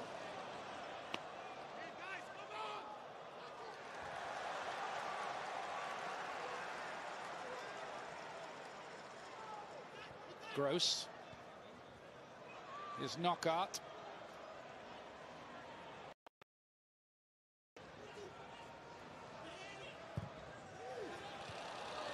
Wow, you wonder where that was going to end up as Mustafi attacked it.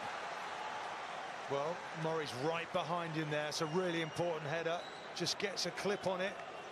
Takes it off Murray's head. Goes behind for the corner kick. I have to say it was a good bit of defensive work. Just for a moment you wondered if that might have nestled in the roof of the net, but it's a corner to Brighton Hove Albion. Flicked on by Prupper at the near post. Good little flick too. Bruno. Trying to whip up a storm late on Brighton, but is it too late for Chris Hughton's side?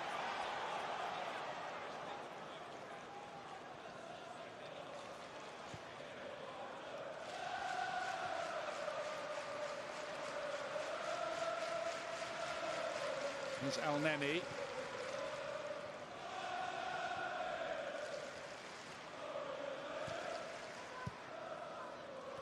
Arsenal just looking now to close the show here, keep their run going. Since the Liverpool game, they've scored 15 goals and only let in 3. And it looks like being 6 wins out of 7. Plus the draw at Chelsea.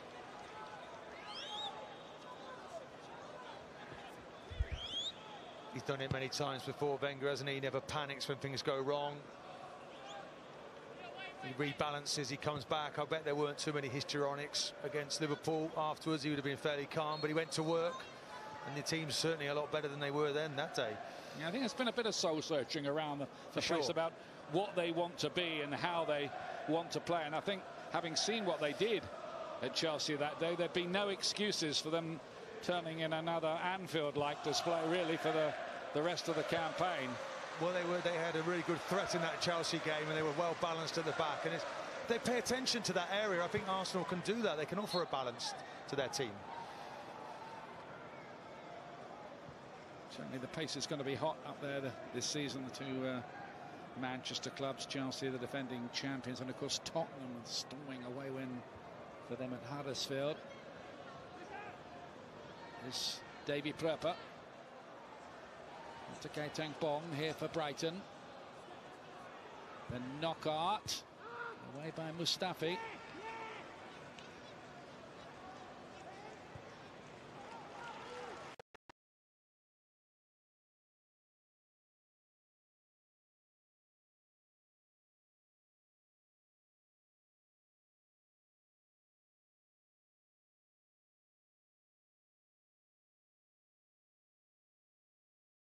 So Dunk's had an outstanding game back there been very tonight good. for Brighton, very hasn't good. he?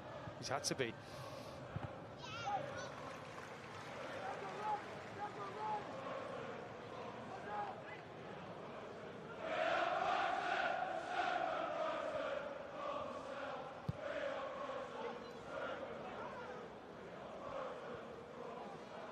Here's Dale Stevens, who signed from Charlton Athletic a while back.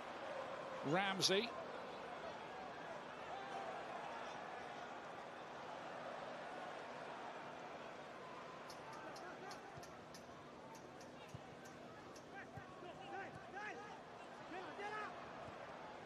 Knockout turns it inside to Stevens again. Now Pascal Gross. Not really away by Mustafi. It's come to Bong. Stevens chipping this one forward. Shalotto is up there. Man of the match, Martin? Well, Sanchez for me, he's just a wondrous talent. I don't think he's going to be an Arsenal player next season, unfortunately. He's a sensation, though, isn't he? Magical in his play. When he decides, he pressed the button second half, he just goes to another level. Nobody else can touch him, I'm afraid, in this Arsenal team.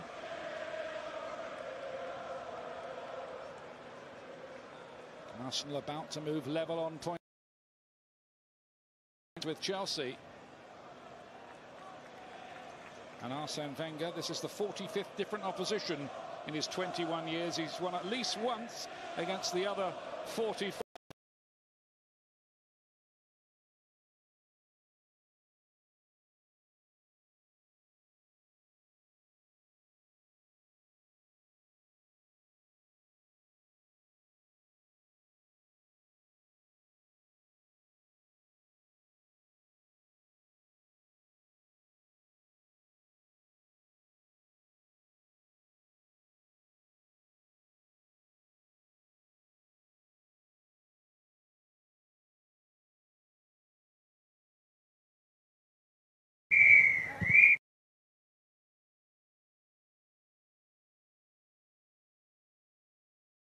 45 here by the look of it. It's not far away, by the way.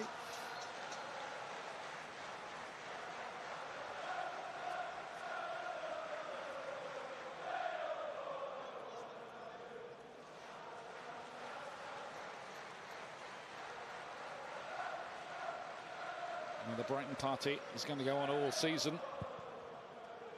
Their next assignment in a couple of weeks' time at home to Everton. Wong getting it back to goalkeeper Matt Ryan.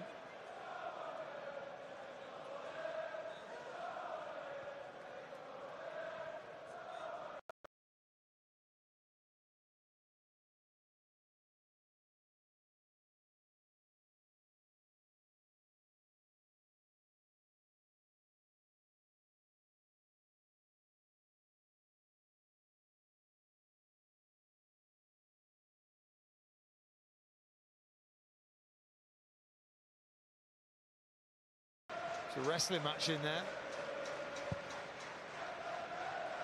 Drew did get a couple in the one of the FA Cup wins.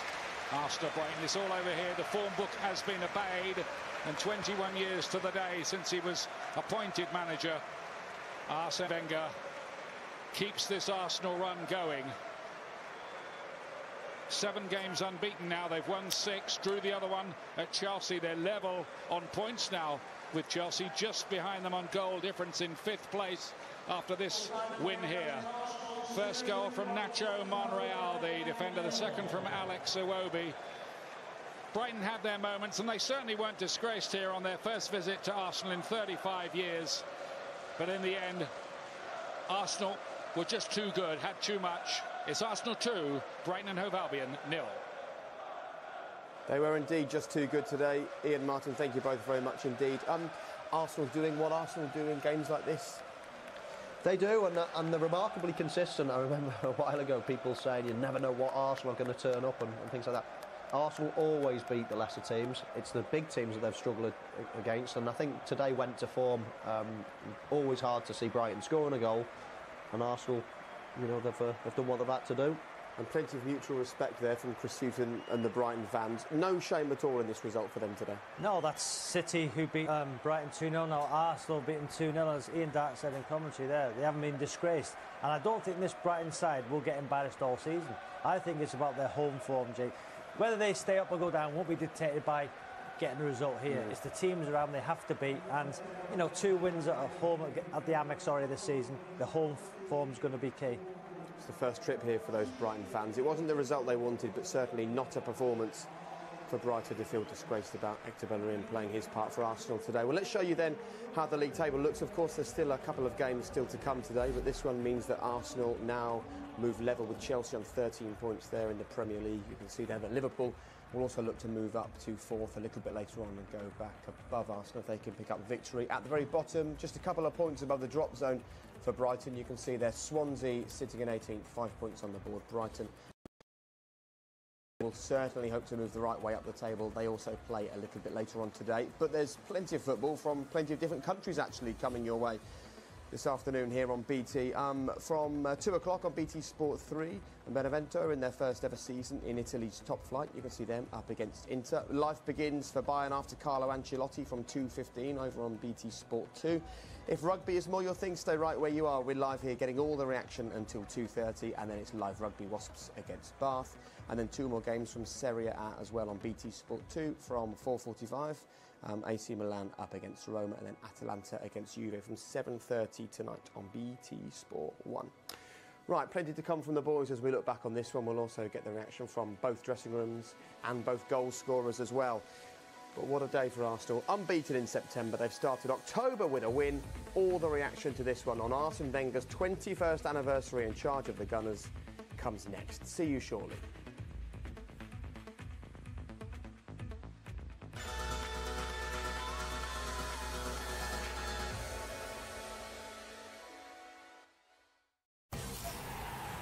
This programme is sponsored by Bet365. Teams are normally a reflection of their manager, and that was a weird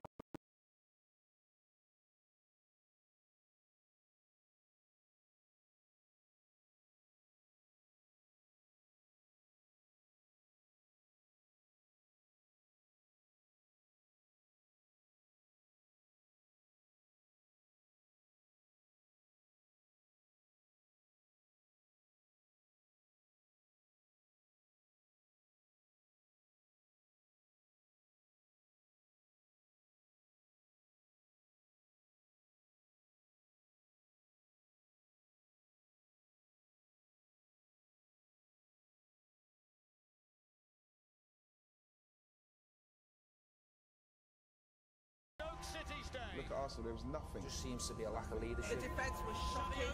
Can't believe that Arsenal don't put up the fight that they're meant to. It's becoming an embarrassment. Betfair with this great odds boost shown on screen now.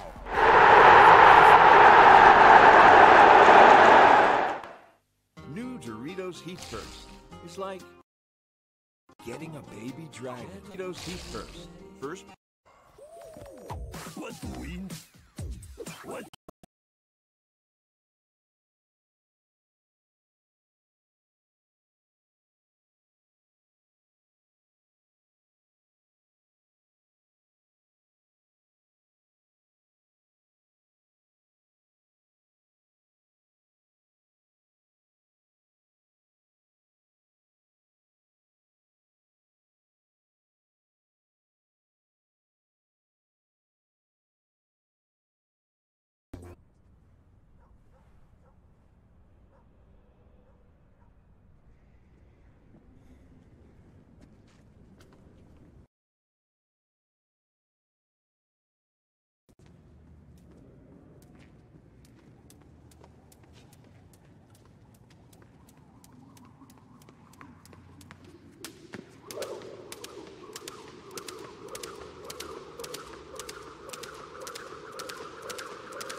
Ready for Ninjago? Yes! Yes! Yep. Yeah. Yes, yes. Yes! No, sir. That's it! Don't say I didn't warn you. I'm going to give you a damn good thrashing.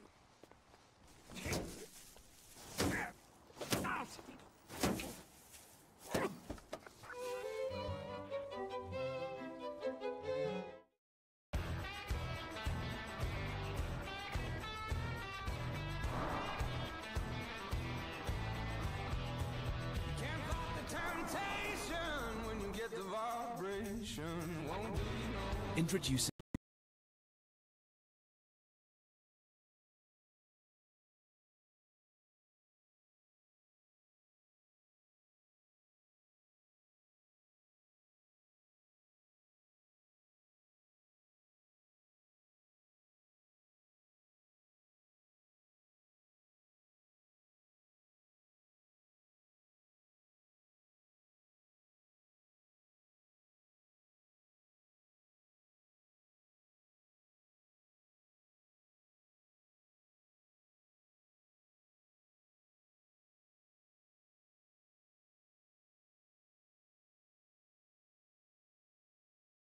crossover range featuring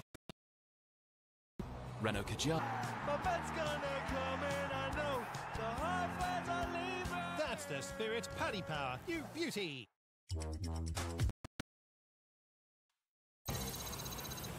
This programme is sponsored by Bet365.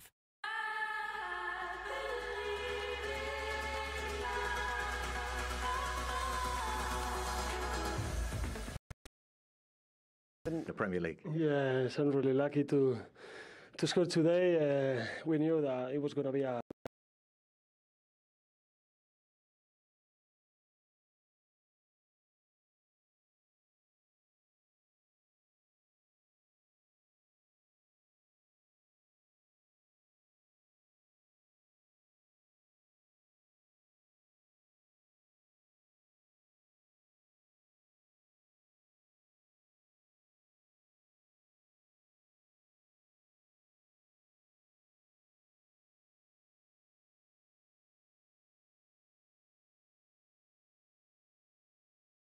with a lot of players. It's not easy, but I was lucky to be there. I scored, as you say, my second goal in Arsenal. and I could help the team with my goal. But the most important thing is we got the 3 points, and we have to keep going like that. Very important to get that second goal just to settle Arsenal down. What a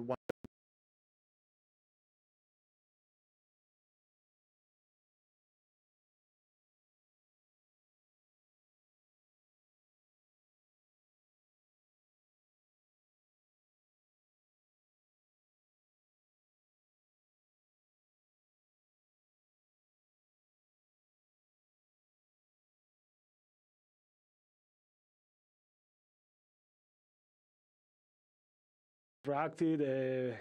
We are playing more compact. We defend all players.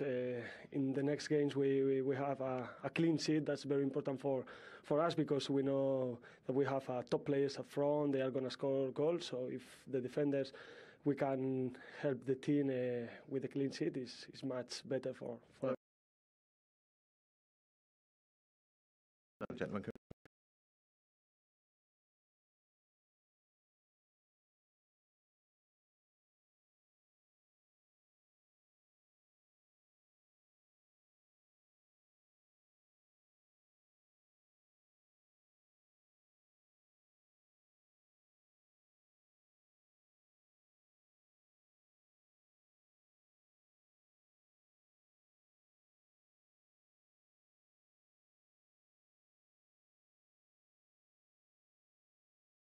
Indeed, well done. And again, we mentioned before the game, when you look at the team, even though it was a comfortable enough performance today, there isn't the quality there that you would go and put them up against the Cities, the Manchester Uniteds, the Chelseas, Liverpools of this world at the moment.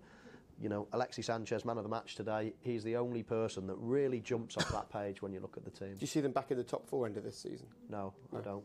I just don't think they're good enough at the moment. I think they're, 5th, 6th, 7th.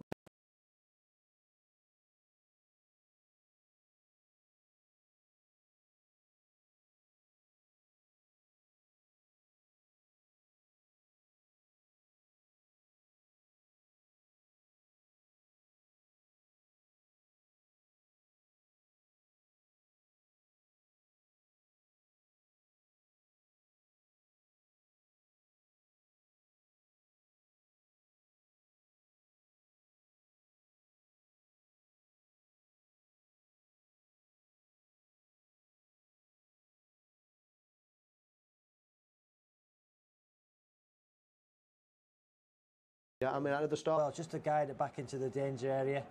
Good block there from Dunk, and then Monreal, who's weaker right foot, bodies in front of him, fires it through the legs, and it was a good start for Arsenal. They still needed the second one though, didn't they? Yeah, they did, and the longer the game went on, we were thinking it was going to open up a bit, but Arsenal scored second, a good goal.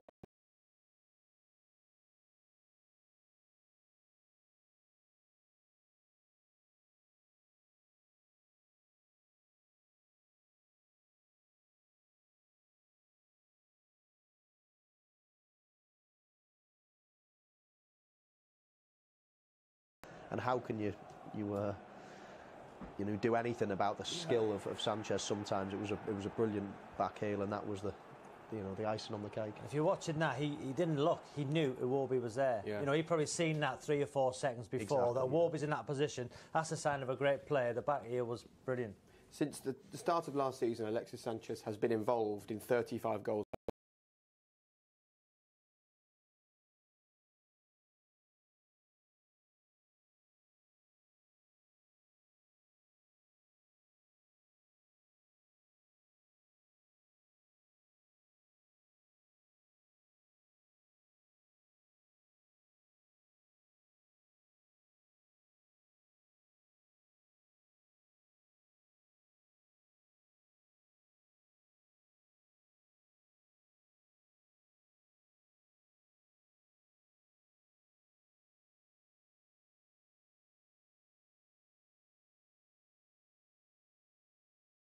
Assist. That's a great stat. What is not such a huge hole for Arsenal and Arsene Wenger to fill, then it doesn't bear thinking about at the moment. How does it play itself out, do you think, Robbie? Because if you read the papers today, they are telling us that AC Milan are preparing, steel yourselves for this, a £75 million bid in January for a player who's out of contract at the end of the season. But what the press are saying is that this is their way of just stealing a jump on everyone else, making a can't say no offer to Arsenal and getting a player who everybody will be interested in.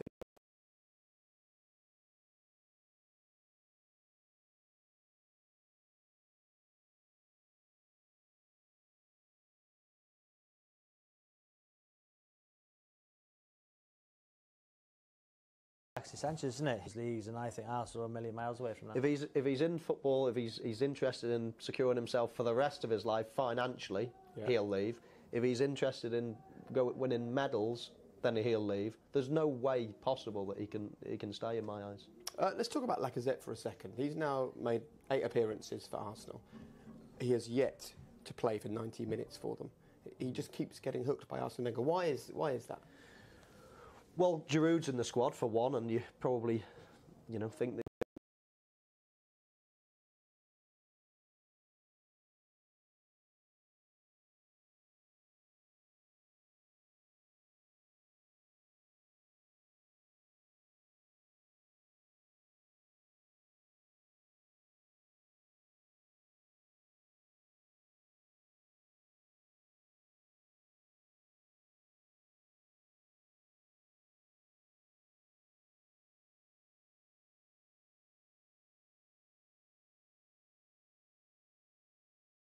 Some game time because he is a top quality player, but from a centre forward's point of view, I think you rely on confidence more than anyone else on the pitch. You need to be in a confident.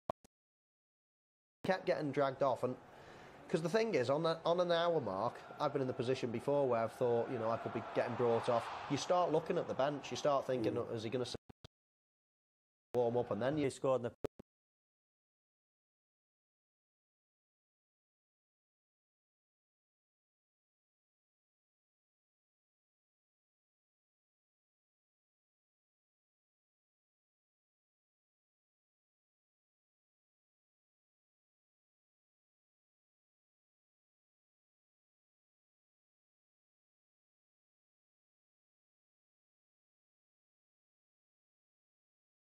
But what he does, as Michael says, as a player, you don't want to be looking around to the bench 65 minutes thinking, I'm going to be coming off again. You look at Okazaki at Leicester. I'm not comparing Lacazette with Okazaki because Okazaki does a fantastic job at Leicester. But as soon as that ball goes up and you're watching Leicester, you might as well start jogging. It's Okazaki. He does want to get tagged with 65 minutes. I'm coming off. Everyone else in other positions, right back or stuff to this. See you in a second.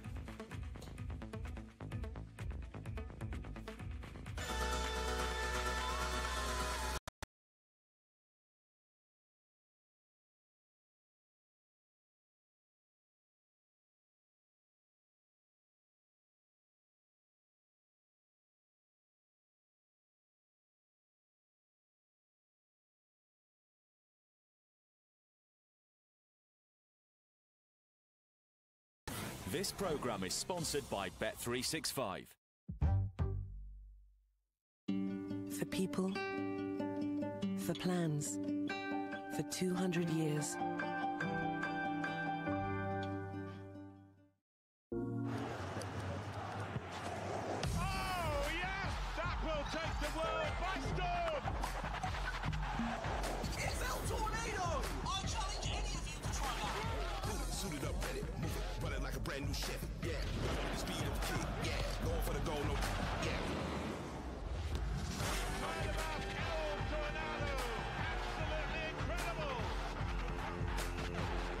PS4 for the players. There's bingo, and then there's Bet365 bingo. Be part of our fun-loving community, and you could win cash prizes. Bet365bingo.com. Please gamble responsibly. Did you notice that there are so many different prizes out there for the exact same room? I know I've been asking this a lot lately, but this is what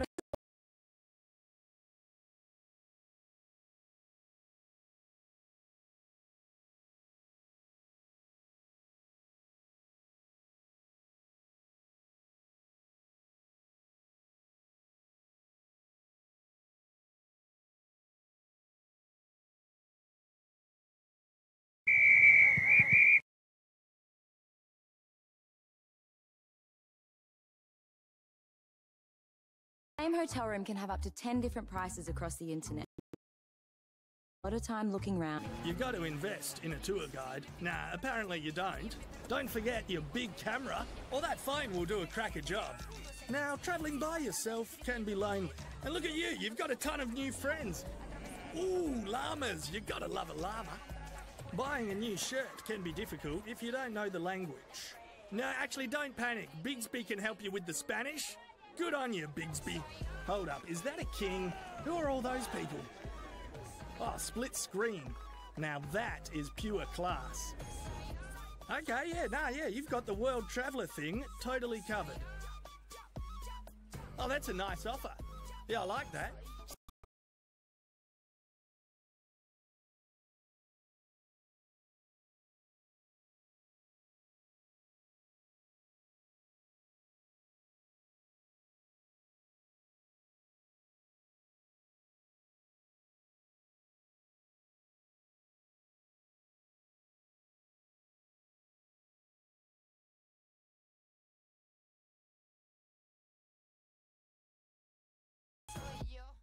EasyJet Summer 2018 flights have landed. Now available until the 2nd of September 2018. Book now for the best choice of flights. Why not? I used to want to save the world. The closer you get.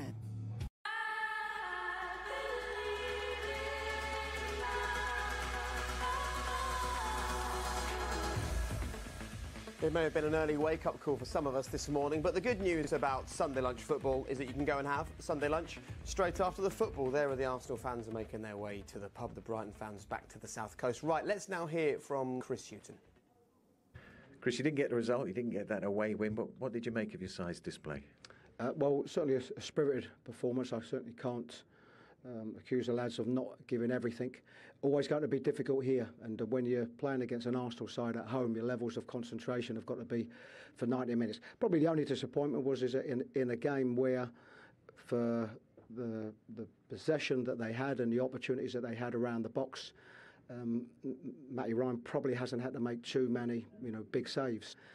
Probably disappointment was that I thought we could have showed a little bit more on the ball. Okay, a little bit more confident on the ball, a little bit more adventurous on the ball at times when we broke. So that would be the only disappointment. It's going to be tough, and you have to look at the positives from the game. Little moments as well where you caused yourself problems, like giving away the free kick that set up that opening goal. That must frustrate you as well. Yeah, well, that's the levels of concentration, and even on the second goal, where they do what they do very, very well. They've got great movement, but you've got to go with runners because they're clever players. So certainly on both goals, I think we can look at that and think they're poor goals for us to concede. We had to defend well for large periods of the game, but that's not unusual coming here, and we expected that. And just probably on the turnovers, we could have probably kept possession just that little bit better. But this is very much a learning curve for us as a team, and we certainly need to make sure we make the most out of the positives. You talked about the adventure. You could see Brighton, the belief coming into the side as they went through the game. Yes, and certainly in that in the last period, and what we didn't need was to concede that second goal. And I think what we had done, we limited them to small chances, obviously a lot of ball around our box, but I thought there were spaces. Arsenal, for as good a side as what they are, they can't play the way they play without at times leaving gaps and holes, and we needed to exploit them just that little bit more. Thanks very much, Chris. Well, that was the issue today. They didn't get many opportunities, and as Chris Hughton said, when they did, they just needed to take those chances. Yeah, they did. We see, a fantastic free kick, from Solly March. This was leading up to. This was probably the first occasion where they had willing runners, trying to get on the counter attack. And there's a great, well worked set piece. That was obviously the training ground. You can hear it smash against the post. The way they created space from that set piece was brilliant. And I've got to say that the introduction of Glenn Murray gave me a little bit of a spark. And I was just talking to Michael here about what a great run from the centre forward that is. Get across his man, so unlucky not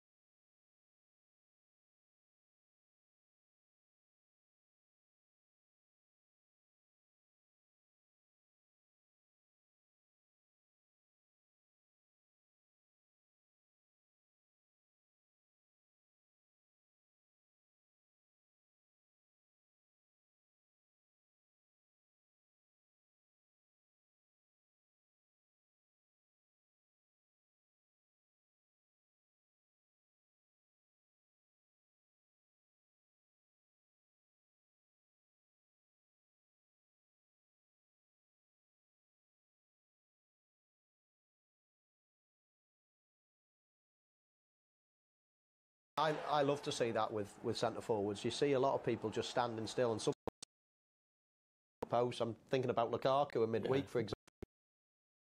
Those jumps up to themselves, right, we've just got to keep it tight and try to nick a goal.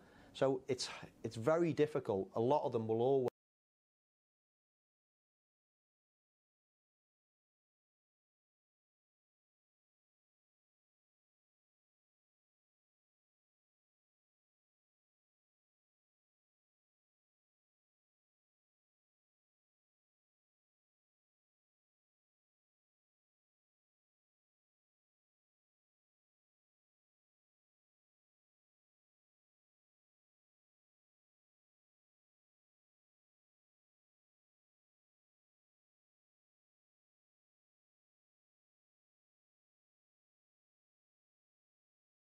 in the final third for Brighton today, it didn't have that much creativity. There aren't many Christoph Dugarys in the world, that's the problem. No, but Birmingham attracted him, and Birmingham just got promoted, yeah. so...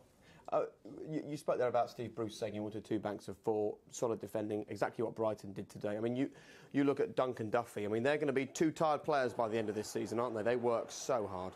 Yeah, the way they just, get their bodies in the right position, they're willing to throw their bodies on the line, getting blocks in. And this is what Brighton are going to have to do all season, especially away from home. You can see...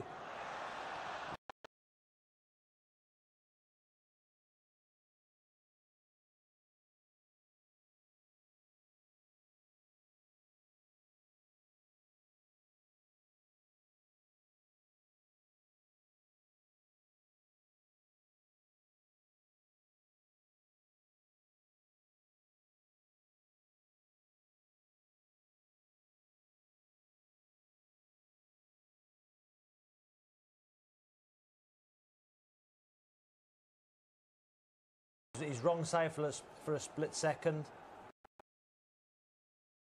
Years, Liverpool in the last few years, you then have to start marking one-on-one and getting taken into channels. At the minute, they just have to defend the edge of the box, but they're very good at it, good in the air, they're brave, they'll throw themselves in, but it's a very different way of defending to some of the top sides. Enough to stay up? I think the home form is going to be so crucial. Already 2 wins there, and they're going to have to beat the likes of West Brom, Newcastle, which they've already done at the Amex. So I think it's going to be tight, Jake, but I think they will just, yeah. OK, right. Let's get the thoughts of Arsene Wenger on his 21st anniversary win. Arsenal, a very positive and successful week. 3 games, 3 wins. What did you make of the performance? Well, I believe that we got a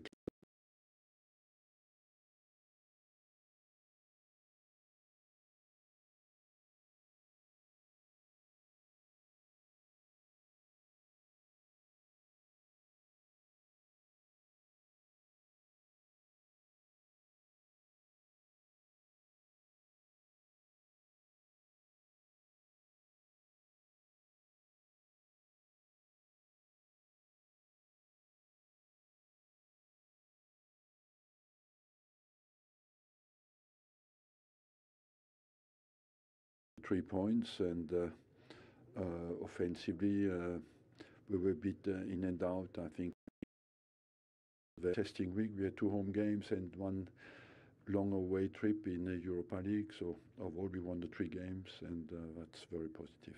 So that Iwobi goal finally put everybody at ease. Lovely little moment from Sanchez, that beautiful back heel. But is Iwobi going to be an important player for you? That's what you want of him. He can be.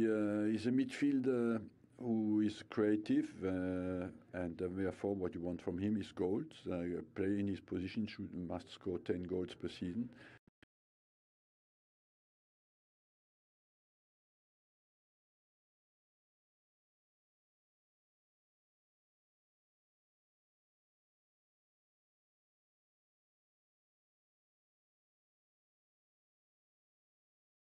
Acknowledged.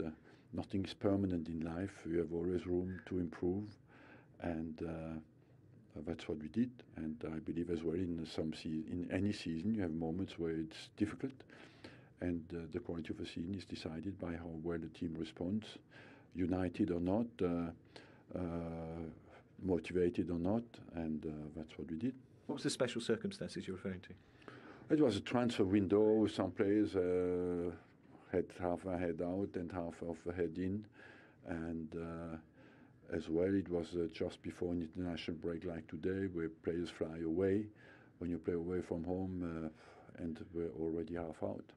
You said nothing's permanent in this game, but it's your 21st anniversary of your appointment. 21 years, it's a long time, so you're permanent. Tell us one thing that you've learned over those 21 years. I would say humility. Thanks very much, Arsene. Probably the most important thing in his job, isn't it? It is. He's taken this Premier League by storm. As soon as he took over and I was playing against some of his teams, they were faster, more durable. They never got injured. They were just beasts, all of them. They were all 6'4", and they just trampled all over him. I think he made everyone sit up and take note that football has gone into a new era. Now you've got to start getting your supplements and your nutrition and all these things right. And I think he mentioned it himself. Nothing's permanent, and I think he wishes it was because he was the king for a few years, and then everyone's caught up, and Pratt's certainly gone past now. So he's finding it more difficult, you think, season on season? Well, I'd say so. I think there's probably been a slow decline since those glory days, 10, 15 seasons ago. Been a slow decline, and that's shown in results because it was always them fighting for the championship, and then it was always getting in the Champions League but not winning the championship for 10 years, and now out of the Champions League and fighting to get back in. So it's they've probably lost a place or two, every couple of seasons since those heady days. He's set a new record today. He's played 45 different oppositions. He's had 45 different opposing teams in his time in the Premier League. He's beaten every single one of them. 45 different teams he's beaten. Sir Alex Ferguson managed 44. Do we give him enough credit for what he's done in English football? Or is it only natural that we just move on and we look to the future and we just want success now? He has been unbelievable, and I think people do give him enough credit, and probably that credit may have kept him in a job for longer than possibly should have. Because a lot of people saying when they won the FA Cup maybe he should have gone. So I think people, when they talk about Arsene Wenger in glowing terms, and he was absolutely amazing, and I think one of the best managers you've ever seen. But because he won the Premier League and that team I played against and Michael played against was the best, the invincible team, when he had Petit, Vieira, all these players in the side, the credit he's built up from those years, I believe that's why he's still in a job today. Because this Arsenal side now, I believe, are miles away from winning the Premier League. Yeah. But all I can say is that when they lost Liverpool, he was sitting on the touchline with Steve Bolt, and he looked, he had his hands in his head. But the reaction since then, the Chelsea game away, that was the big one. And they've won since that Liverpool game. They've won 6 and drew 1. And it was a draw at Chelsea. I thought, do you know what? The players have shown a reaction to the manager, so they must still be fighting for him, must still be playing for him. So after that Liverpool defeat, won 6 and drew at Chelsea. And I think fair play to him. When he talks about the transfer window, the difficult times that Arsenal had, he seems maybe slightly less comfortable in the modern game than maybe he did 20 years ago, doesn't he? Well, the game that he was talking about, referring to, was the Liverpool away game, and I was sat right next to him, literally 5 yards away from him throughout the whole game, and he never said one thing to the players. He never got up on the side of the pitch and shouted or anything. Within seconds, you could see that the formation that Rob Holding was getting killed down on the left-hand side by Mane. He changed it at half-time, but you could see it happening after 5-10 minutes, and you were thinking, surely. And I was looking at him really closely, and I was thinking, he's going to change, and he didn't say anything. And then all the changes that I thought Ramsey was playing way too far up. He was just leaving Xhaka on his own in the middle. He changed all the things that you're thinking, he's got to change this. But at half-time, I was thinking you could see that after 10 minutes.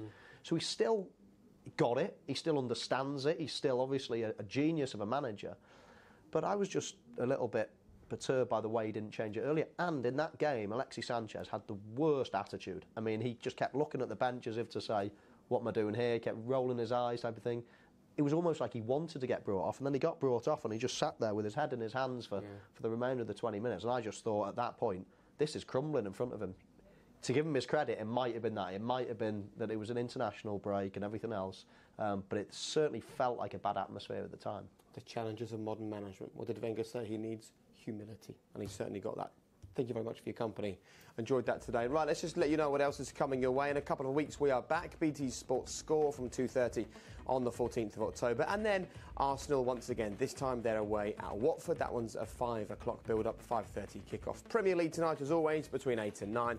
And up next, live for us right here on BT Sport 1, we've got Wasps against Bath in the Aviva Premiership. Craig, all yours.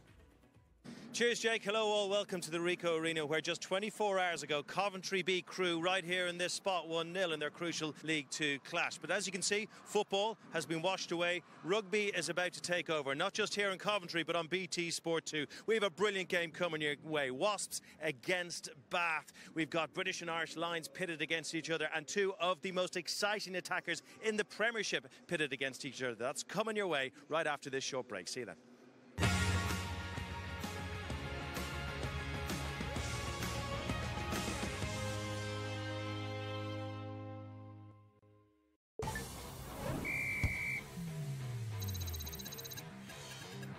This programme is sponsored by Bet365.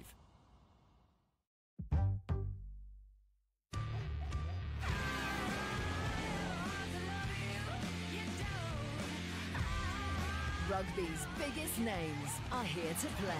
Round 1 of the Champions Cup, live on BT Sport. What would you like to pay for your room tonight? 120, 100 or 89 euros. It's the same room, same service, just different prices. It's really up to you. Well, nobody ever asks you this at the hotel reception, do they? But this is exactly what Trivago does for you. Trivago gives you a variety of options by showing you prices from more than 200 different websites and apps. Trivago just compares. The choice is up to you. Hotel Trivago. You want to strike fear in the Nazis? You want to cause some real havoc? Well, then you come to the right woman.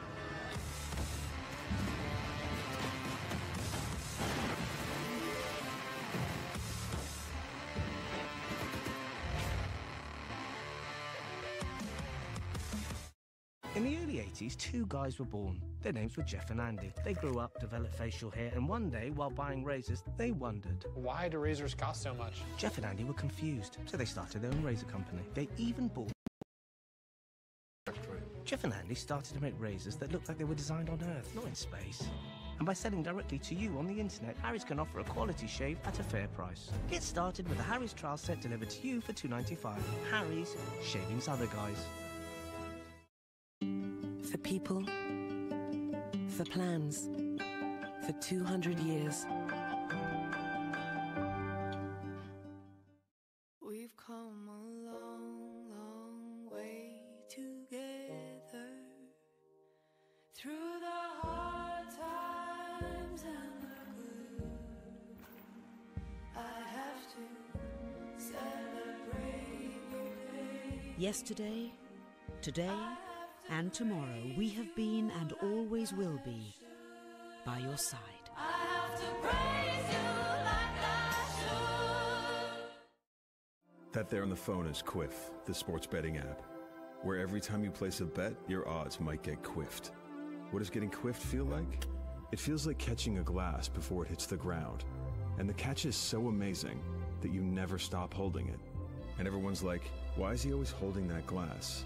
Until they find out that you caught it when you open the cupboard, and they think, I get it. That's the best feeling available to a human being. And that, more or less, is Quiff. I've heard things you wouldn't believe. People's deepest, darkest secrets. I've listened as crimes unfolded and affairs unraveled. I've spent my days with sultans and my nights with spies. I've listened to dictators, divas, and dark lords, and heard their most intimate thoughts. Life's more interesting when you listen. Audible. Download your first audiobook for free. The new IKEA catalog, full of ideas to help you relax and recharge. Search IKEA catalog or pick up a copy in store. What a drag! Looks like your engine is clogging up with dirt.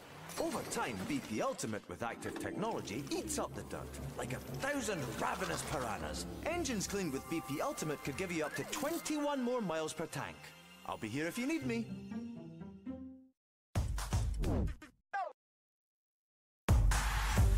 Harlequins play Sale Sharks on Friday night in more live Aviva Premiership Rugby. Saturday afternoon, London Irish tackle Leicester Tigers live from 2:30. And then next Sunday, Saracens play Wasps in more round 6 action on BT Sport.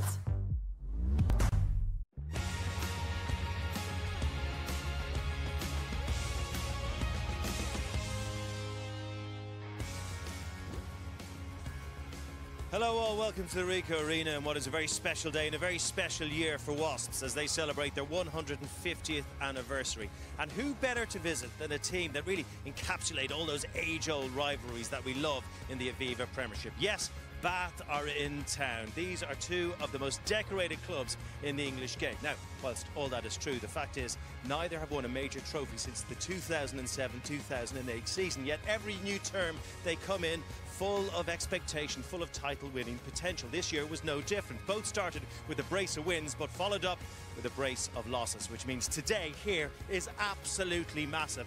One team will leave buoyed by victory, the other one dealing with a mini early season.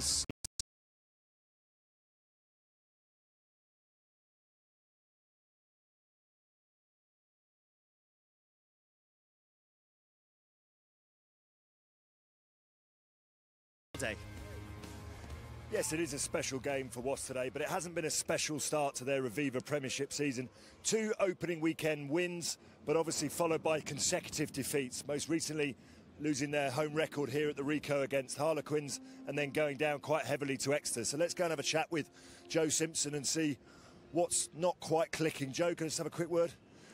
It's not been a fantastic start for you guys, back-to-back defeats. What's the mood in the camp and, you know, what have you talked about putting right? Yeah, there's some frustration in the camp.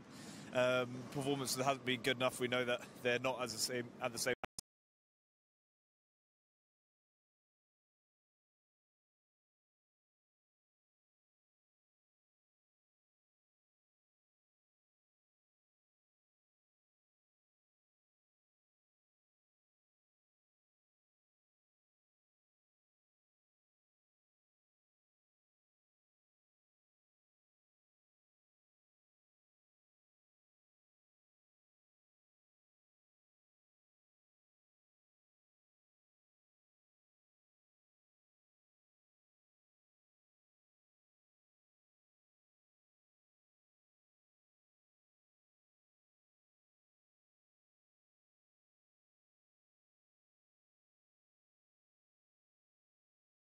We've got every confidence in the squad. We've got a big squad. I managed to cover quite a few people. Chat with him, find out what's going on in the camp. Henry, welcome back. This must feel nice to finally get out of here, does it? Yeah, it's really exciting. It's a big challenge for the boys and great to be back after 11 months or so. And on a personal note, it's been a tough year for you. You're eager to get going. What are you and the rest of the Bath pack looking to bring today? I'll probably hit a bit of physicality as well, a bit of edge. Saw when Harlequins came in a couple of weeks ago, they got under Wasps' skin and made it difficult for them, and that's what we're going to try and do today and really try to upset them at that set piece and around the park.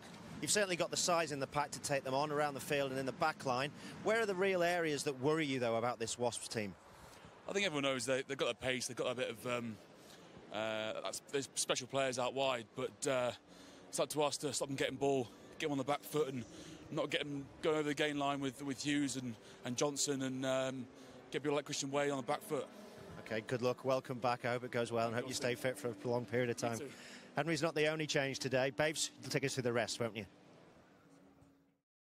Austin, let's tick these standard boxes first. Weather good, pitch good. It'll be the intangibles which affect both teams today. Bath and Wasps come into this encounter both in a fragile state, both hampered by injuries. Let's have a look at Wasps first, see the changes they make for this crucial encounter. Di Young brings in his son Thomas for the first start of the season and his 50th appearance alongside Nathan Hughes and James Haskell in the Premiership. Injury sustained in the loss to Exeter last time out rule out Matt Simons at lock and Matt Mullen at loosehead, so in come Will Rowlands and Simon McIntyre respectively. Only one change in the back line. Brendan Mankin starts at 12 alongside Elliot Daly in the midfield. Still no Danny Cipriani at 10. He's on the long-term casualty list. The redoubtable Jimmy Gopperth, though, fills that berth admirably. And what of Bath? Hit hard, of course, by injuries, but as we've just seen, Henry Thomas is... Along with Benno Obama, Stefano on the loose and Jack Walker at hooker will feel the grunt of Charlie Ewels, and Luke Charteris behind them at lock. Ewels reverting back to the engine room for a back row outing last week and captaining the side. Zach Mercer makes his first start of the season at blindside, whilst Talupi Falatau and Sam Underhill, two key men who both missed the defeat to Newcastle, return to join the England under-20 skipper in a potent back row. Anthony Watson is the only change in the back line at fullback. Chris Cook and Reece Priestland control affairs from halfback, whilst Jonathan Joseph will be looking to send Eddie Jones a message today, having been omitted from the recent England training camp. Yeah, 13 injuries apiece. They really are hit hard at the moment. Mind you, all the clubs seem to be affected at the moment. Boys, good to have you with us this afternoon. Newcastle have a few injuries at the moment. Mind you, they're doing okay without those injured players. They went off to an absolute flyer again on Friday night. London Irish were up at Kingston Park, and Newcastle were at their attacking best. A bundle load of tries. This is Falcon's second try, the first for Nicky Gunn.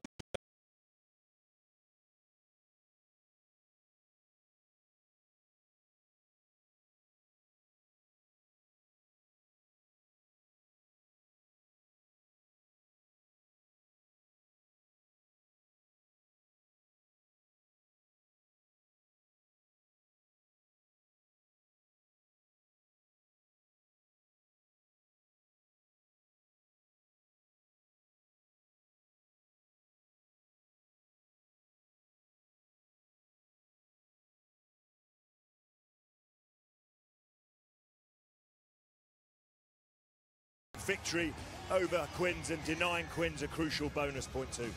I suppose for a surprise for many was the win of Leicester Tigers at Welford Road. Many thought Exeter would kick on from last week's game.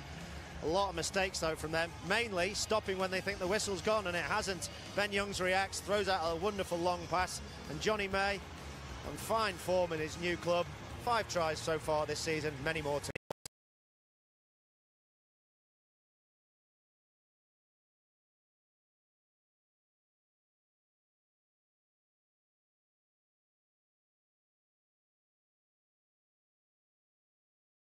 come on BT Sport, but this is how looking up the top 4. Leicester lurking as always just around that top 4, top 6 area. Worcester though having a tough all time, no doubt about it. No wins as yet this season, just one losing bonus point, minus 99 the points difference. London Irish though missing out on a bonus point this weekend. That could prove crucial when it comes to the end of the season. So they're the main headlines when it comes to the league, but the main headline, I think, coming out of all the games yesterday has to be Kyle Sinclair, and he may well be cited for an alleged contact, we're not allowed to say gouging anymore, alleged contact with the eye in the game against Northampton Saints. We'll have a look at it in a moment. Let's hear what the referee had to say about it. Listen to this. Okay, just hang on, let me speak. Hang on, let me speak. So you've come to me saying that you've had contact with the eyes. Do you? Yeah, and you want me to look at this? Yes. Okay, can you give me a rough location? Yeah, it doesn't look good, does it? As you see, we'll zoom in on his hand in a second, but alleged contact with the eye, or alleged contact with the eye area. There's definite a second go with the hand back towards Patterson's face. The scrum cap comes off, and that picture there doesn't look very good for Kyle Sinclair. And I'm sure he will describe it in a different way, but on viewing and only the pictures that we've seen, you have to expect he's going to get a ban. They've changed the disciplinary process and introduced the added sort of tariff of contact with the face and then contact with the eye and contact with the eye area. So they're two different tariffs, and it'd be up to the citing commissioner to decide whether Kyle Sinclair was just making contact with the face, in which case it'll be a lower tariff, 4 weeks. But if he's deemed to be making contact with the eye, then he could find himself in a bit of trouble. And as we learned from the likes of Chris Ashton, intention doesn't come into it. It's whether the event happened or not, right? Yeah, I think Chris Ashton's was particularly harsh. I mean, we've seen others over the years, Dylan Hartley in particular, where the bans have been quite extensive. And if it's deemed that he has made contact with the eye, the starting point's around about 12 weeks. It's a long time off rugby. And nowadays, you can't get away with anything, and it's so risky what's going on there. Yeah, 12 weeks. John Kingston certainly doesn't need that Harlequins, because already, right across the board, all the teams ravaged by injury, particularly the two involved today, both missing 13 players. Francois Lowe is off in South Africa due to the moment, of course. So that amounts to 14.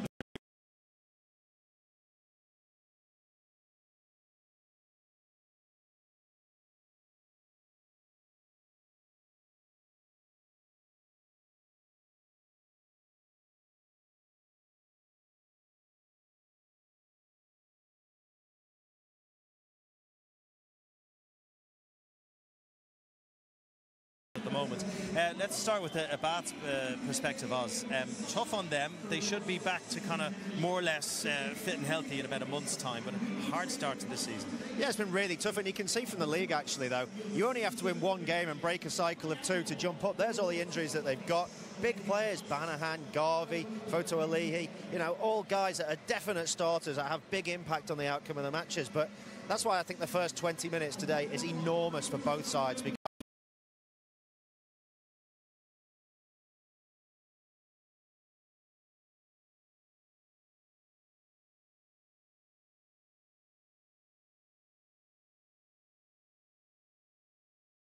we'll have to overcome these injuries. Hopefully now they'll come back sooner rather than later, and we've done our spell of bad injuries, and unfortunately that will probably move on to another club. But you know, it's about the players that's wearing the jerseys, not the players that's not there. You and Bath have not had the start to a season that you would particularly want. Maybe confidence is taking a bit of a bashing. How important is it to get the Rico mojo back today? Well, it's important. As I said, both teams have probably had a stuttering start and a similar start. But for us, because it's an home game, it's more important for us to win this game than Bath, obviously. But Bath will come here, I think, with a little bit of a wounded animal, smell a little bit of blood in the water, and I'm sure they'll go for it. But it's up to us today to get back to the winning ways. We know it's going to be difficult. We know it's a tough game, but it's about us performing to our level.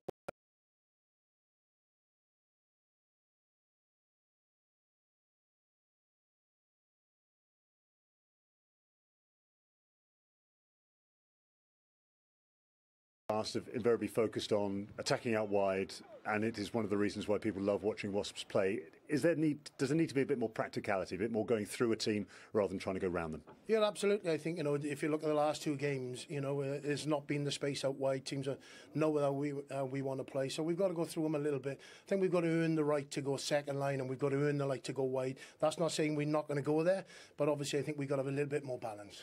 All right, as always, thanks for your time. Yeah, maybe a slight change in the old Wasps mantra of you might score, but we'll score more than you, Lawrence. Is that what's happening? Well, I think, listen, they still want to play attacking, exciting rugby, but I think Dai Young touched on the reasons why they've not been successful. Up front, they've got to meet that physical challenge. The 2 teams that have beaten them, Exeter and Quins, have got under their skin up front, and that's what Bath will fancy their chances of doing. I think Dai just wants them to be much more direct, and I hate to say it, but kind of earn the right to go wide.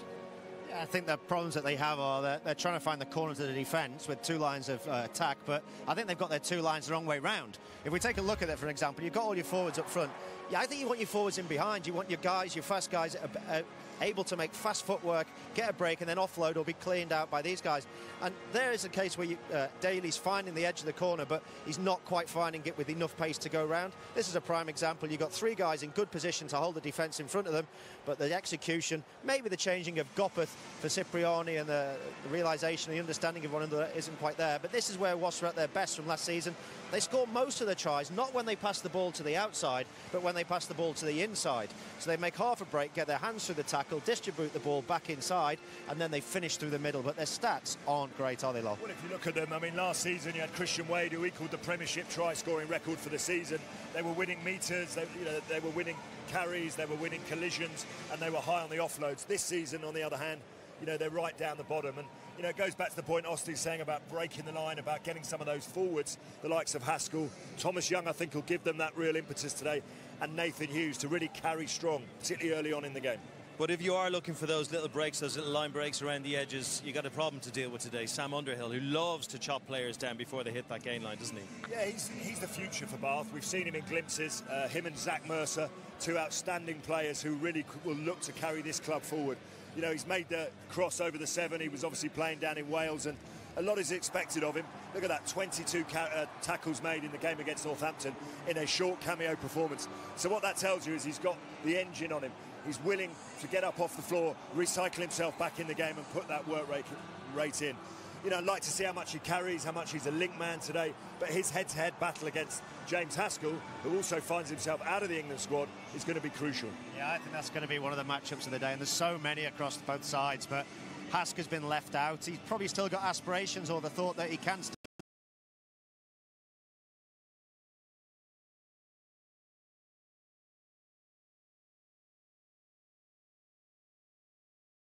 and today will be one of those days he thinks that he can put a marker back down in Eddie Jones's book.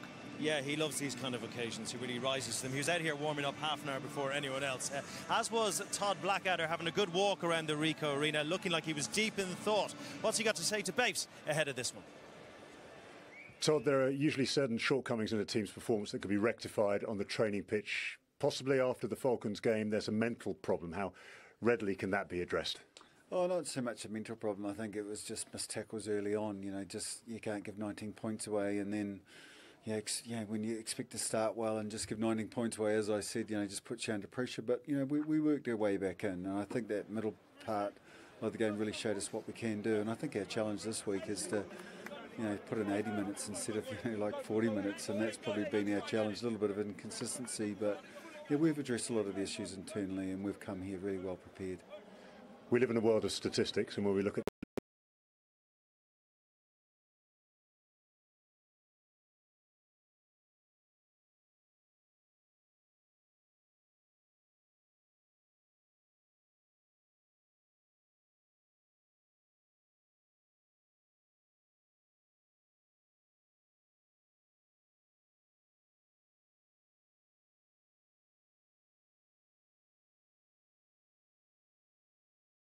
the Premiership, one that leaps out is that logical blow, teams that were fighting at the top end at the end of last season and now struggling a little bit mid-table. Is there a ruthless edge to Bath saying we want to make Wasps suffer today at the Ricoh? Oh, definitely. I think both teams are in the same position, really. I think it just shows how tight this competition is and everyone's beating everyone. But, you know, I think, you know, we really want to be here. We've got to be ruthless today. And probably if I look at the last couple of weeks, we just haven't been there mentally. I mean, you've got to be really physical when you're away from home and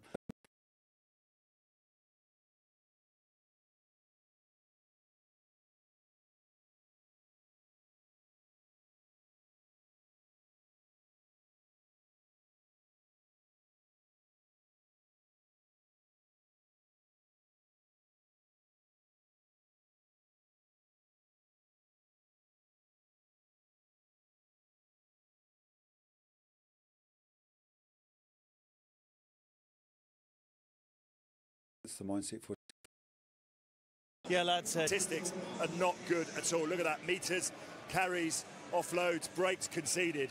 You're below the likes of Worcester and London Irish, and that tells its story and perhaps tells why Bath are struggling at the moment. And I think they may be threatened today in different areas. We spoke earlier about the attack of Wasps, but they're dropping off a lot of tackles, and that's because they're conceding so many offloads.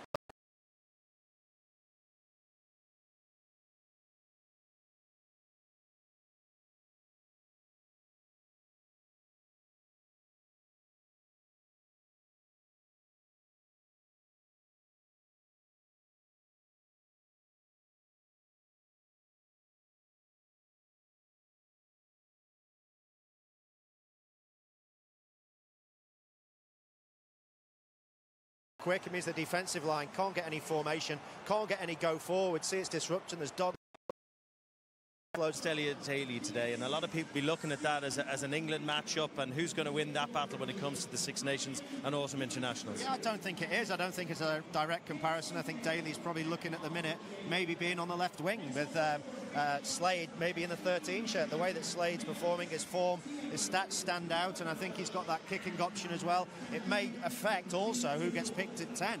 Maybe they go with Owen Farrell instead of George Ford if Slade.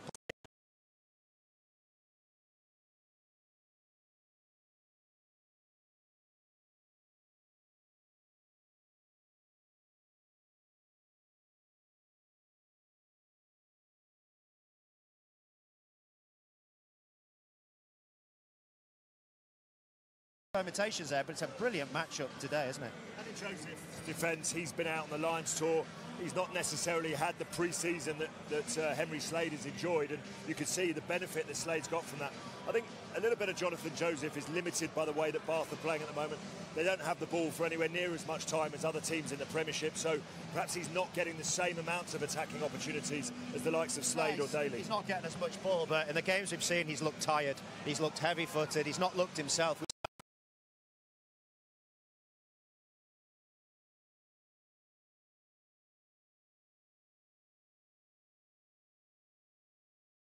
Get their seasons back on track. It is Wasps against Bath in round 5 of the Premiership after this short break.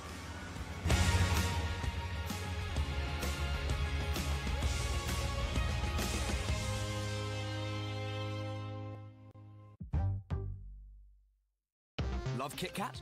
Love peanut butter? Then your dreams are about to come true. New Kit Kat Bites Peanut Butter. Whoever you are, however you break, have a break, have a Kit Kat. This is the Dyson V8 Absolute. Didn't have any cords holding me back. It's a lot easier than using my usual vacuum. They really have.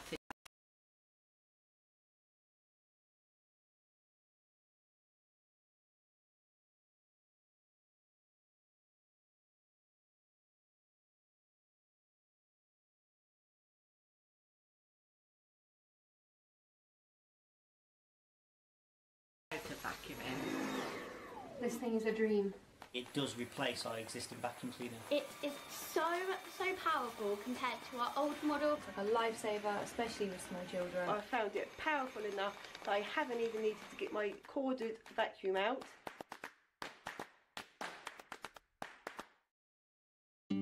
For people, for plans, for 200 years.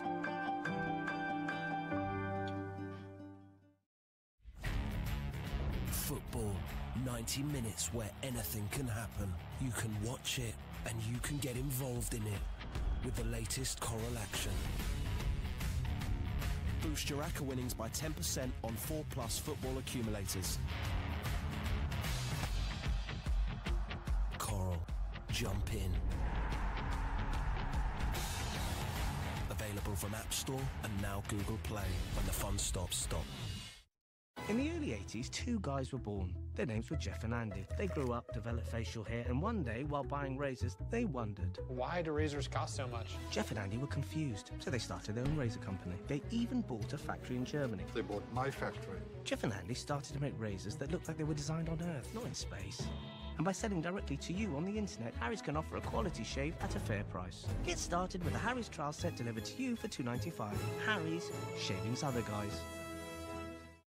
There's bingo, and then there's Bet365 Bingo. Be part of our fun-loving community, and you could win cash prizes. Bet365bingo.com. Please gamble responsibly.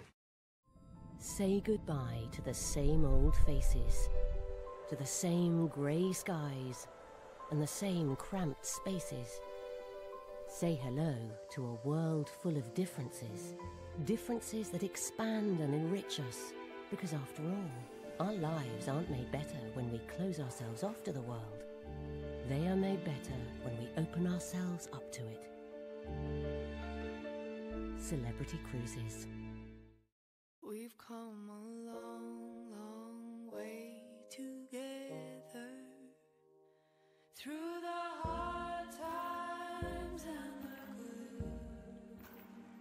I have to celebrate the pain. Yesterday, today, and tomorrow, we have been and always will be by your side. I have to praise you like I should. Trivago does the work for you and instantly compares the prices of over 600,000 hotels. I've been saying this a lot lately, but what does it mean for you? It means that by using Trivago, you could save up to 30% when booking your next hotel. Instead of accepting just one price or spending hours searching so many sites, let Trivago instantly compare prices of hundreds of websites to save you both time and money. And that is how Trivago finds your ideal hotel for the best price. Hotel Trivago.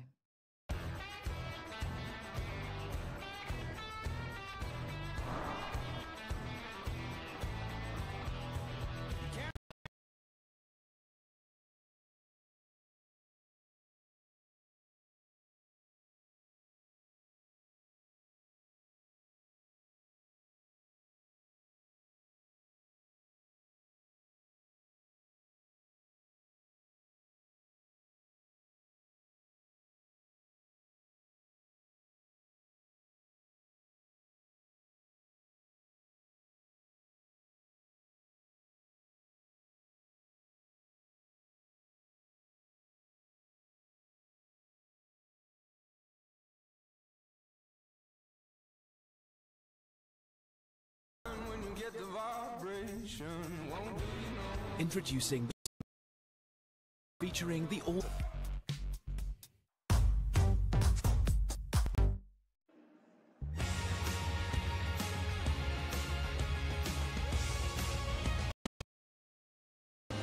Welcome back to the Ricoh Arena. What's a very special day for Wasps as they mark 150 years in existence. All the great names there. Look at that, Kenny Logan.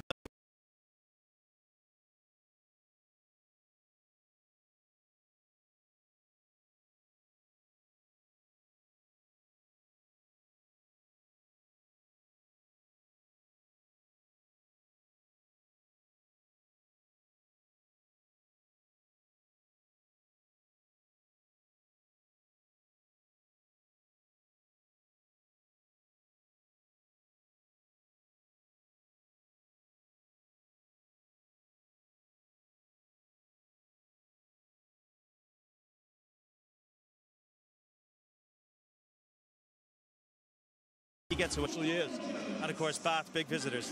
Yeah, it's always been a traditional big game against Bath. I remember our first game in 1995-96, the professional era, going down to Bath. They had the rugby league stars there. It was a turning point for the game and a very special game for us. So enjoy it, and let's enjoy it with Lawrence, Ali, and Oz. Thank you, Craig. Good to see the legends all live.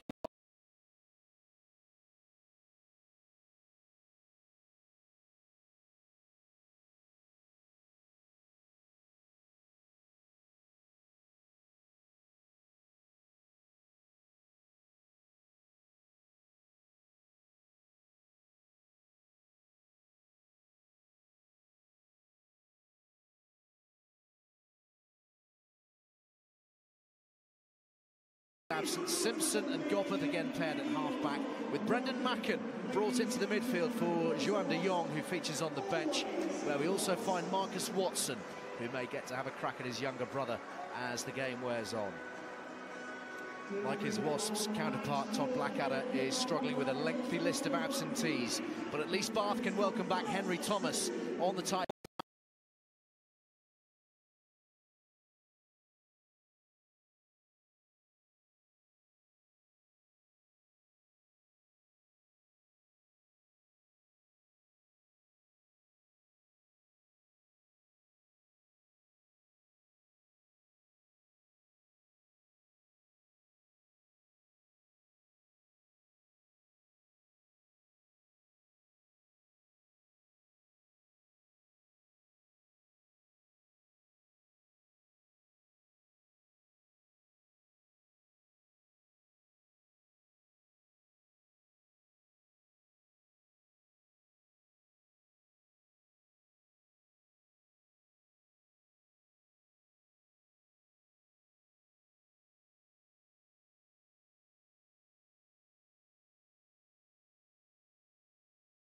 Within Thomas Young, but it's the big ball carriers that I'm looking at, the two number 8s. Talupe Falatau has been outstanding for Bath in their impressive wins this season against Nathan. Set the tone, though worryingly off the pace against the Chiefs last weekend, and of course surrendering that proud record here at the Ricoh de Quins the weekend before. Bath, like their opponents today, having lost their last 2 after such a strong start to the season. Leicester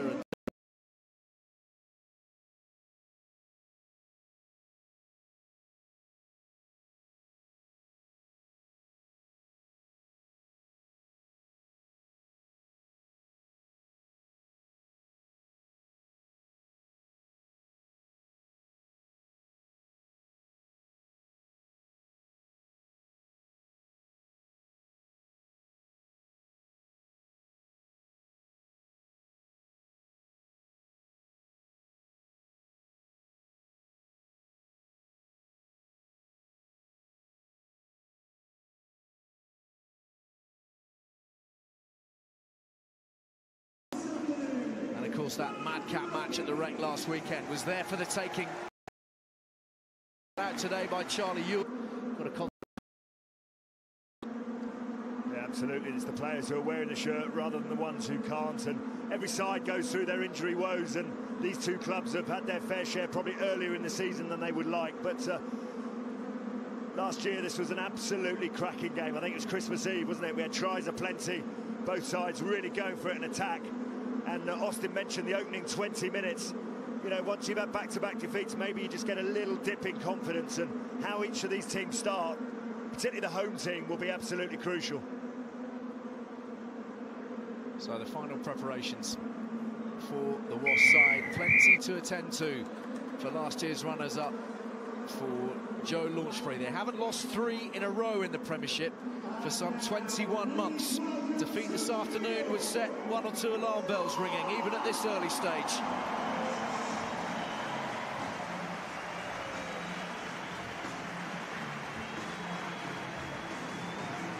Good crowd in, plenty of support. And of course the players running past the Guard of Honour, which features the legends of the club, a reminder of the traditions now entrusted to this group of players. Yeah, it's a crucial couple of weeks for Wasps, obviously going down already to Harlequins, and then a big thumping down at Sandy Park. They've obviously got the game here at Bath, and then they travel to Saracens Allianz Park before they go to Europe. So, you know, there's never normally must-win games at this stage of the season, but really important game, particularly for the home side. And also for Matt Carley, this is going to be a really tough encounter in the first 20. Bath saw what Harlequins did when they came here. They fronted up, they were physical, they were right on the edge. If you put that together with the fact that they lost in the way that they did last week, there's a lot of frustration. It could well boil over. Yeah, it should be feisty. Wasps have had much the better of these contests in recent times. 5 of the last 6 have gone their way, including the double last season. But right now, this is a mid-table clash. 7th against 8th. And both of these two want to check that, of course. Backwards off-white, says Matthew Carley. So the ball is there for Simpson. McIntyre feeding Goppert. A little bit of space to run into, hit straight through Henry Thomas. And Nathan Hughes making a bullocking run towards halfway. Excellent start from the home team. Front foot ball to work with.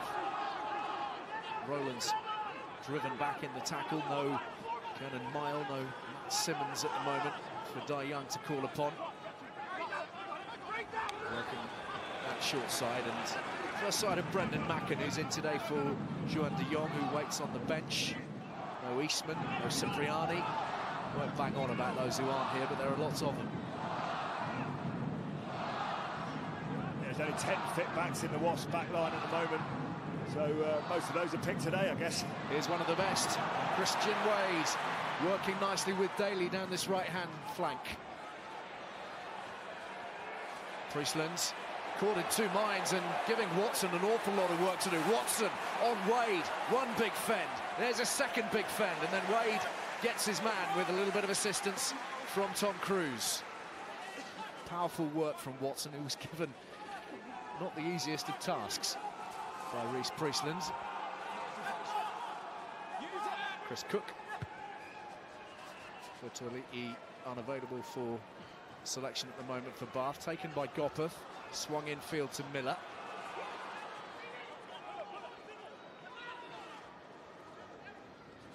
Goppert again, Wade.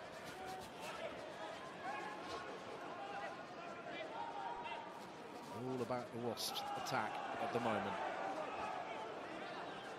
Underhill with an early challenge. Goppert pushing it across the face of those white shirts and taken on by Cooper Woolley. Keen on exploiting these wide channels early on. Again, Macken is the target. And that was very nearly some nice soft hands from Young to Launchbury, but it's gone forwards.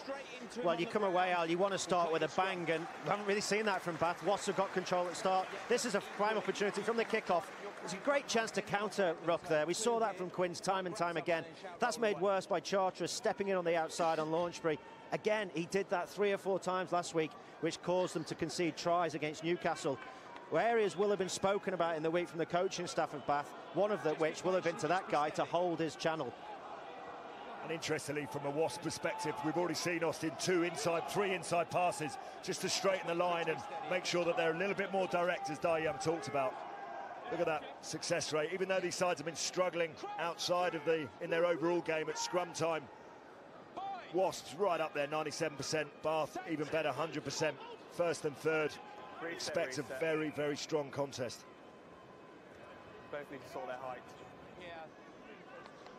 Henry Thomas, the man to the right of your screen there for a moment or two. He's been very sadly out of action for 11 months now with knee trouble, 2 knee operations last season, and has been unable to build a case for international inclusion, of course, in that period. But great to see him back up against Simon McIntyre, who's on the loose head for Wasps this afternoon.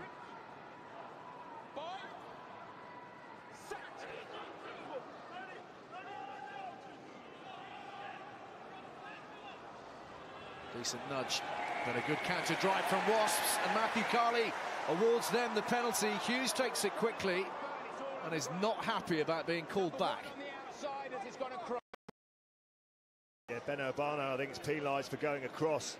He's under a bit of pressure from Jake Cooper-Woolley, who is very well thought of, both within Wasps and outside. If he can stay injury-free, can certainly put a run together that might start to put some pressure on the props that are above him in the pecking order. But it's Ben Urbano that just goes in and across, and Wasps are going forward, and they earn the first scrum penalty. Good space, yeah.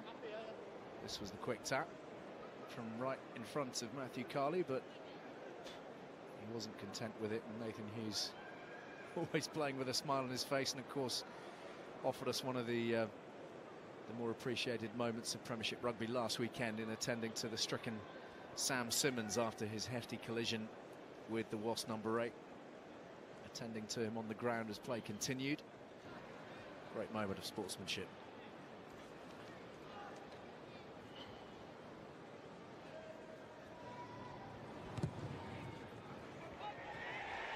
Goodness me. No nonsense from Jimmy Gopperth. Opens up in the 6th minute of the game with his longest kick of the season so far. Low and driven very hard through the middle. Ideal start for the Wasp number 10 off the tee. Talked about it often enough, but growing up in windy Wellington, you have to keep the ball relatively low to the ground, the trajectory low, and it's paid off here this afternoon. That's Will Rowlands, who's taken a tumble, but off a black shirt, so onwards we go. Happily he's unharmed. Daly. Hey, wait there, Ray. Thank you, you're onside now. Luke, patience on the back foot, please. Now wait.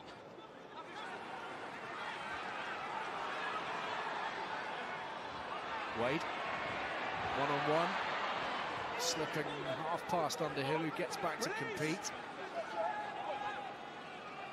Simpson looking to that short side. Brew is stationed there. Young, the link man, Gopperth, and Wasps just struggling to generate some momentum here.